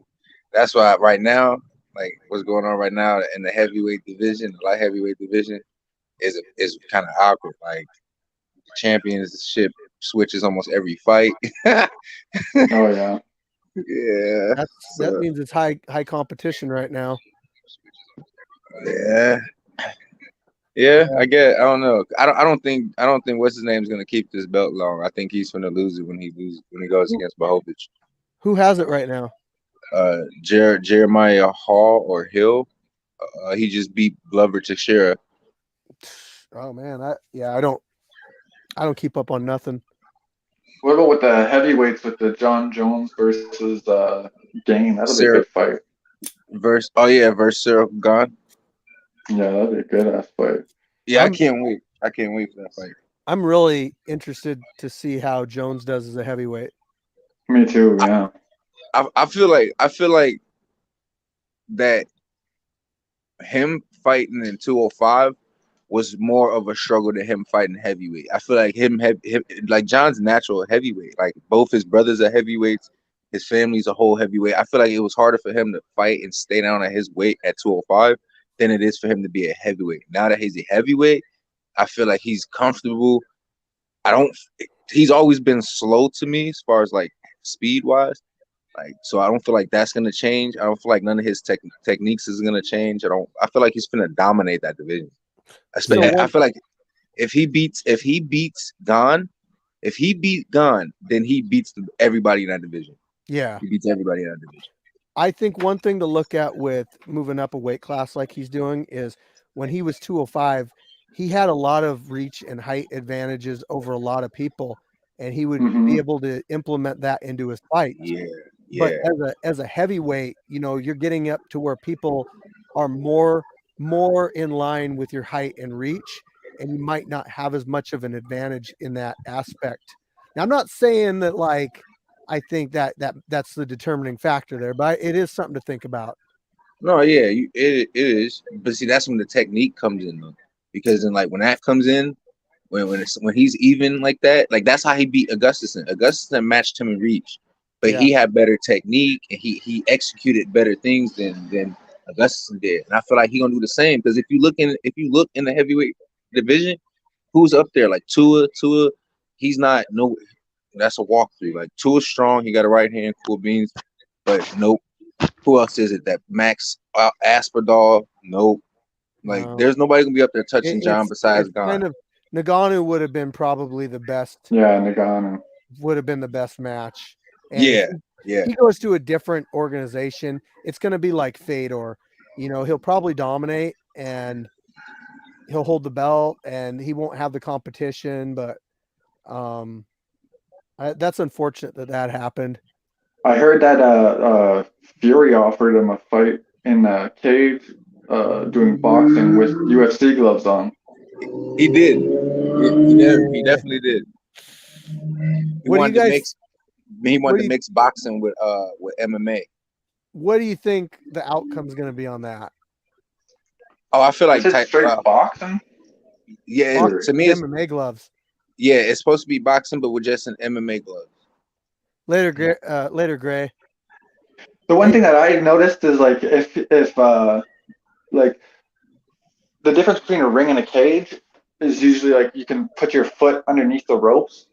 With the cage, you can't. Like your foot is right up against it. So when you put your body up against it, you don't got no balance as much. Yeah. So I feel like if Nagano was able to get him up against the cage, he's in a bad place. Like he'll have no idea how to deal with it. Yeah, I see what you said. That makes sense. I don't know. I feel like if it's still gonna be boxing, I still feel like Tyson takes that. Like me too. Like because I don't. Nagano he has power, yeah. He got reach, yeah. But he doesn't have like he don't got Tyson Fury reach. No, he definitely doesn't. He definitely don't. And he don't got no form. So like, and he definitely don't got the head movement. And that's easy money. Yeah, to get on the inside, yeah. Dude, Fury has crazy head movement. Yeah, he does. So Fury does. Would you consider Tyson Fury like one of the greatest heavyweights ever? Absolutely. Yeah. I would. Yeah. Me personally.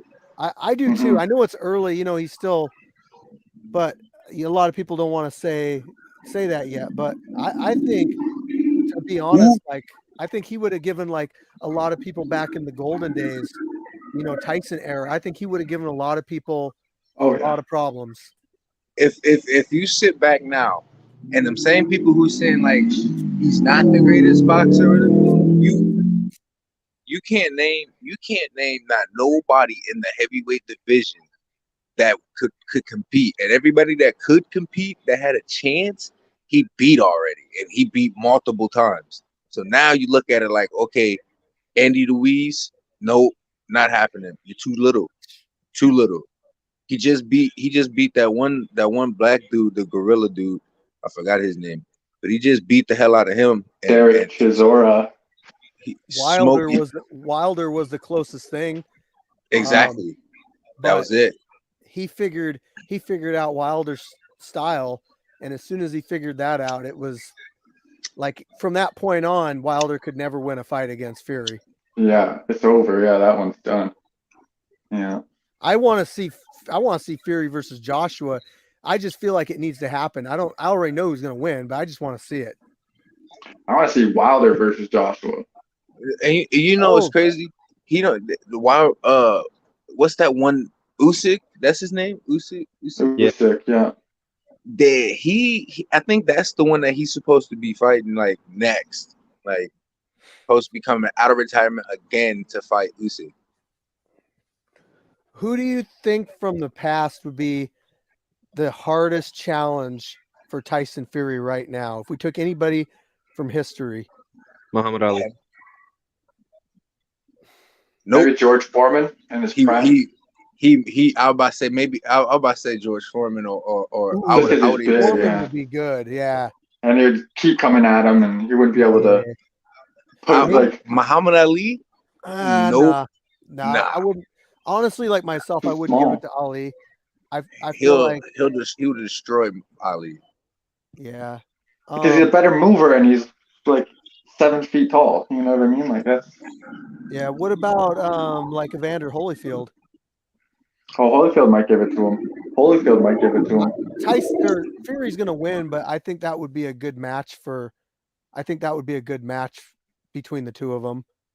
Yeah, you need somebody that was big that could take it when he puts the weight on him. You know, maybe Lennox Lewis. Yeah, Lennox Lewis because he's so technical. Yep. I feel like Tyson would probably clip Lennox and drop him though at some point. I don't feel like he's gonna drop Foreman, you know. I think Yeah. he would frustrate Mike Tyson because Mike Tyson would have a hard time getting in close and hmm not be able And to every time he land. did, he'd catch a fucking right uppercut or something. Oh yeah. Yeah. It's just And imagine how like Tyson's so big. If he was over top of Mike and he put his weight on him and started pressing on him, he'd get really, you yeah, get tired. yeah. Just there just So, hasn't been anybody built like Tyson the- Fury, you know, like the That can move like that too. Tyson, Yeah, it's crazy. Tyson Fury is the Brock Lesnar of boxing. He really can't be. There's nobody touching him, like nobody, and it won't be nobody touching him. By the time somebody do, or the time there's a talk of like, oh, this person, he'll be old. He'll be old. Yeah. He'll be. He's already on his way out. Like he's already only got maybe like 4 or 5 fights left. Who's that? Fury? Tyson, yeah, Fury. Yeah, probably. But if he leaves the heavyweight division, you know, undefeated, then I mean he could be pretty much like on the Mount Rushmore of boxing heavyweights, you know. The thing is, I don't think he will go undefeated. I think he wants to pass the torch to somebody because he holds the lineal title right He now, does. Yep. and the lineal title has always been won, so it's never been like relinquished. So I think he would like, out of respect for that title, he'd go until somebody beats him for it. I hope so, anyway, or else that's the end of that'd be the end of that. It'd be, I think there's a way to get rid of to relinquish the lineal title, to be honest. but not really, because the reason it's called the lineal title is because it's always been the guy that's beat the guy. Right. But I do That's think why that- the I do ring. think there's a way that it can get passed on without that happening. Look into it, because I did a while back, and I feel like one of the people that it got moved on to, or a couple instances, was a different circumstance than them getting beat. Oh, was it? Yeah. I mean, I know that like Buster Douglas had it because he beat Tyson, you know, and then whoever beat Buster Douglas got that one, and you know, the lineal title is so weird because it's not a physical title; it's just bragging rights. hmm Mm. And it's only the heavyweights that have that, so Yeah. that's why it's so coveted. When Tyson Fury had it, you know, he got it. Who did he get that from? Klitschko. Klitschko, yeah, he did. And I don't remember who he got it from. That was a kind of a period in boxing when it was like not very popular, you know. Yeah, yeah.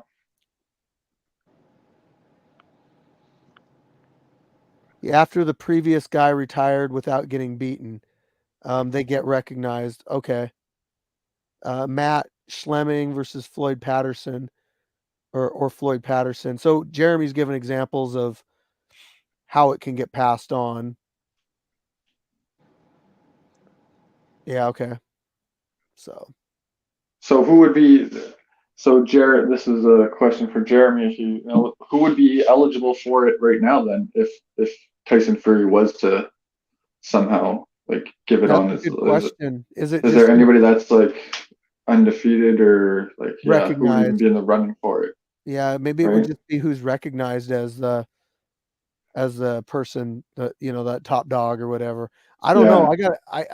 I'm not researching right this second, so I know Jeremy knows a lot. If he's watching, he probably has the info. yeah, he probably is. Is that the timekeeper? Yes. Okay. Yep.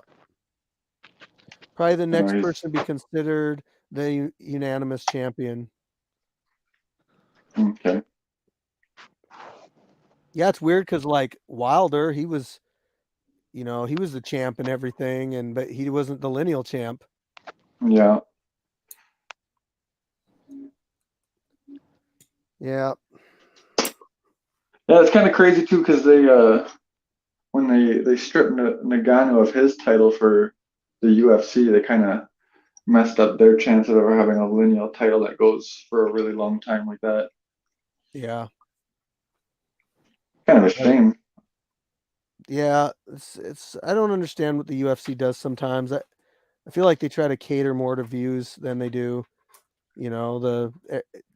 everything else that goes along with the sport. That's why Yeah. why they got rid of Mighty Mouse. He wasn't selling pay-per-views like they wanted him to, but he completely disregarded that he was like the greatest 125 fighter of all time. And they're Yeah. just like, "Hey, yeah, we'll trade you for Ben Askren." It's like, oh, jeez. Yeah. To get kneed in the head. Yeah. And I'm sure Ben was a great wrestler and everything, but you know, Mighty Mouse could do it all, though. That's the thing about Mighty Mouse. Like, dude, what did he even? What does he even like? What's his like? Is he just like a straight MMA fighter, or did he like start Muay Thai or wrestling or what? I think I'm not, don't quote me on this, but I think he was just a really highly decorated wrestler at first, and then he started learning the other stuff. I might be wrong on that, but I I just love see that him one finish where he threw the dude into the suplex and he suplexed it armbar, and then got the arm bar. Oh, that's one of the most like dude. beautiful sequences in combat sports of all time for sure. Man, there's no doubt. Like, I don't feel like anybody could ever take GOAT status away from him, like ever. That's he's Yeah. just always going to be recognized as the 125-pound GOAT in any. There's just no arguing. You can argue 170 with George St. Pierre and whoever else is in that weight class, or 185, with Anderson Silva. But when it comes down to 125, it's just like, I mean, Yeah, leaps and bounds above everybody. yeah, and grappling is just insane to watch. Watch his highlight videos for his Even his grappling. striking though, his striking is Oh, on yeah, point too. Like yeah. the combinations he be putting together is. That's why I was wondering if he was a Muay Thai guy first. I was watching the one where you hit the guy with like a 1-2 like knee fucking kick. Like, oh, it was just a beautiful combo. And I was wondering the other day. I was like, did he start a striker or a grappler? Because I can't tell just watching. Yeah, just definitely definitely need to look his Wikipedia up and see what his history is. Hey, Dark Gannon wants to fight you. Bottom fight me right now, top, right and top, whatever. Sounds like it's a little kid. That sounds kind of something else. Sounds a little sussy Yeah, to me. right. Yeah. Yeah, I was like, Little sus. You want to be on the bottom or the top? I don't know what's going on here. Maybe he's a wrestler. Maybe he's like top position, bottom position. I don't know. Oh, yeah. That's another reason I didn't understand what he was saying. Yeah. So in Speaking wrestling, French. they start you out in different positions like that. Yeah.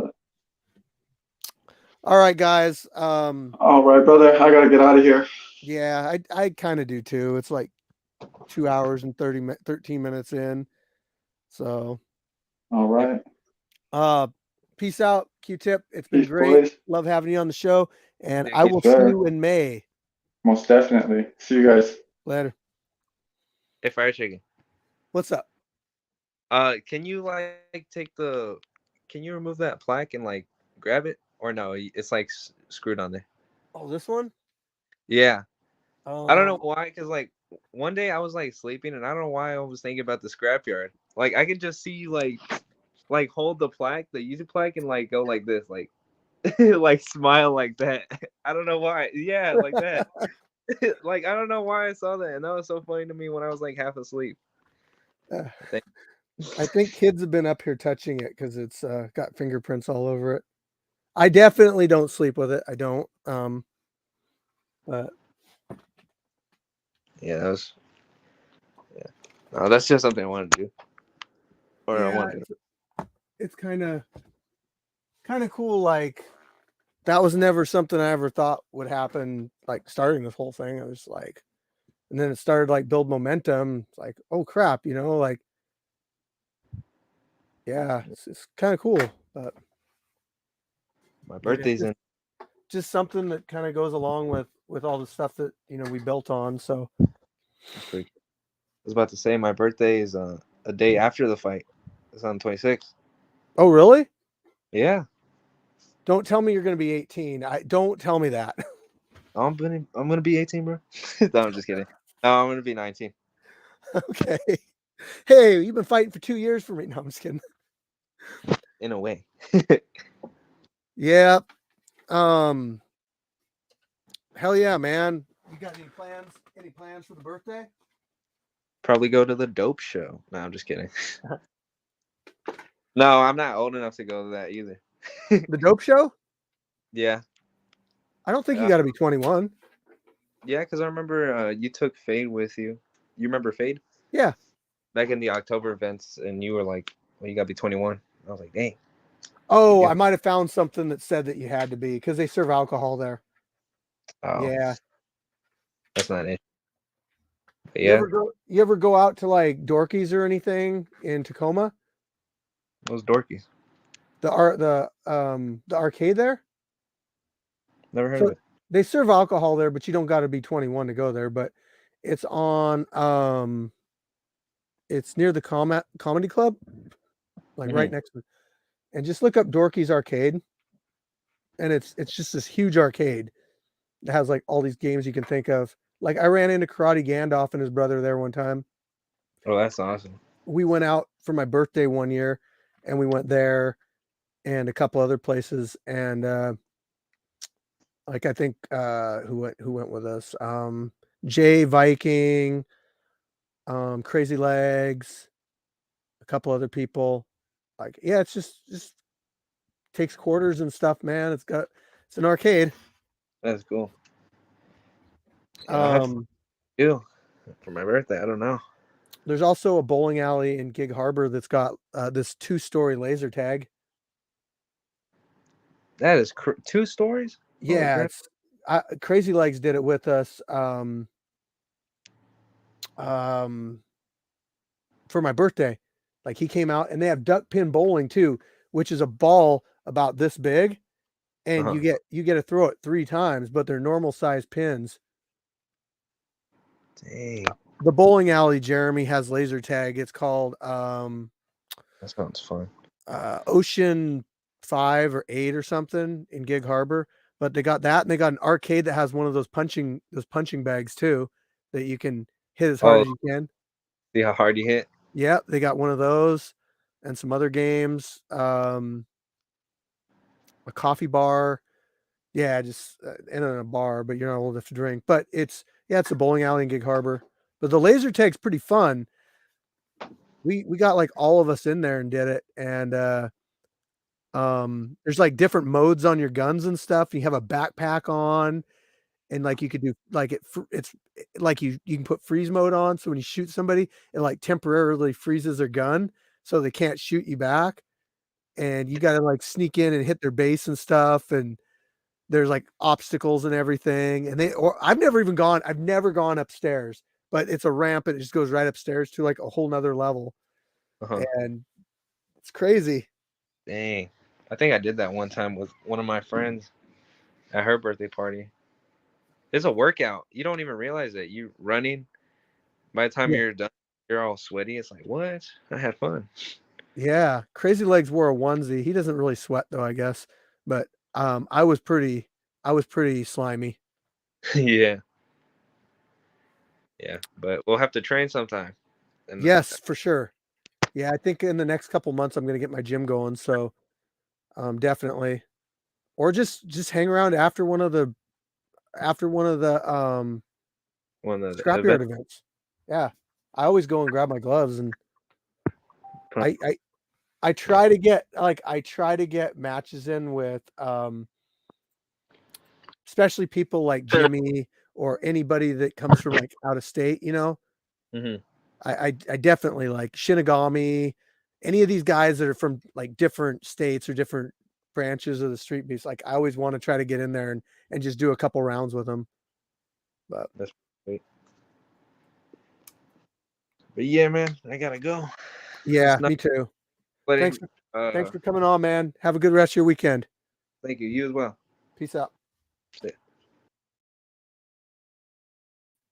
Okay, I'm still here. Yeah, man, great kicking it with Chicken tonight. Thank you to the people that stuck around and still here, amazingly enough. But that's all I got for you guys. Make sure you're subscribed. Make sure you're liking our stuff. Make sure you're sharing our stuff. Make sure you're supporting our fighters.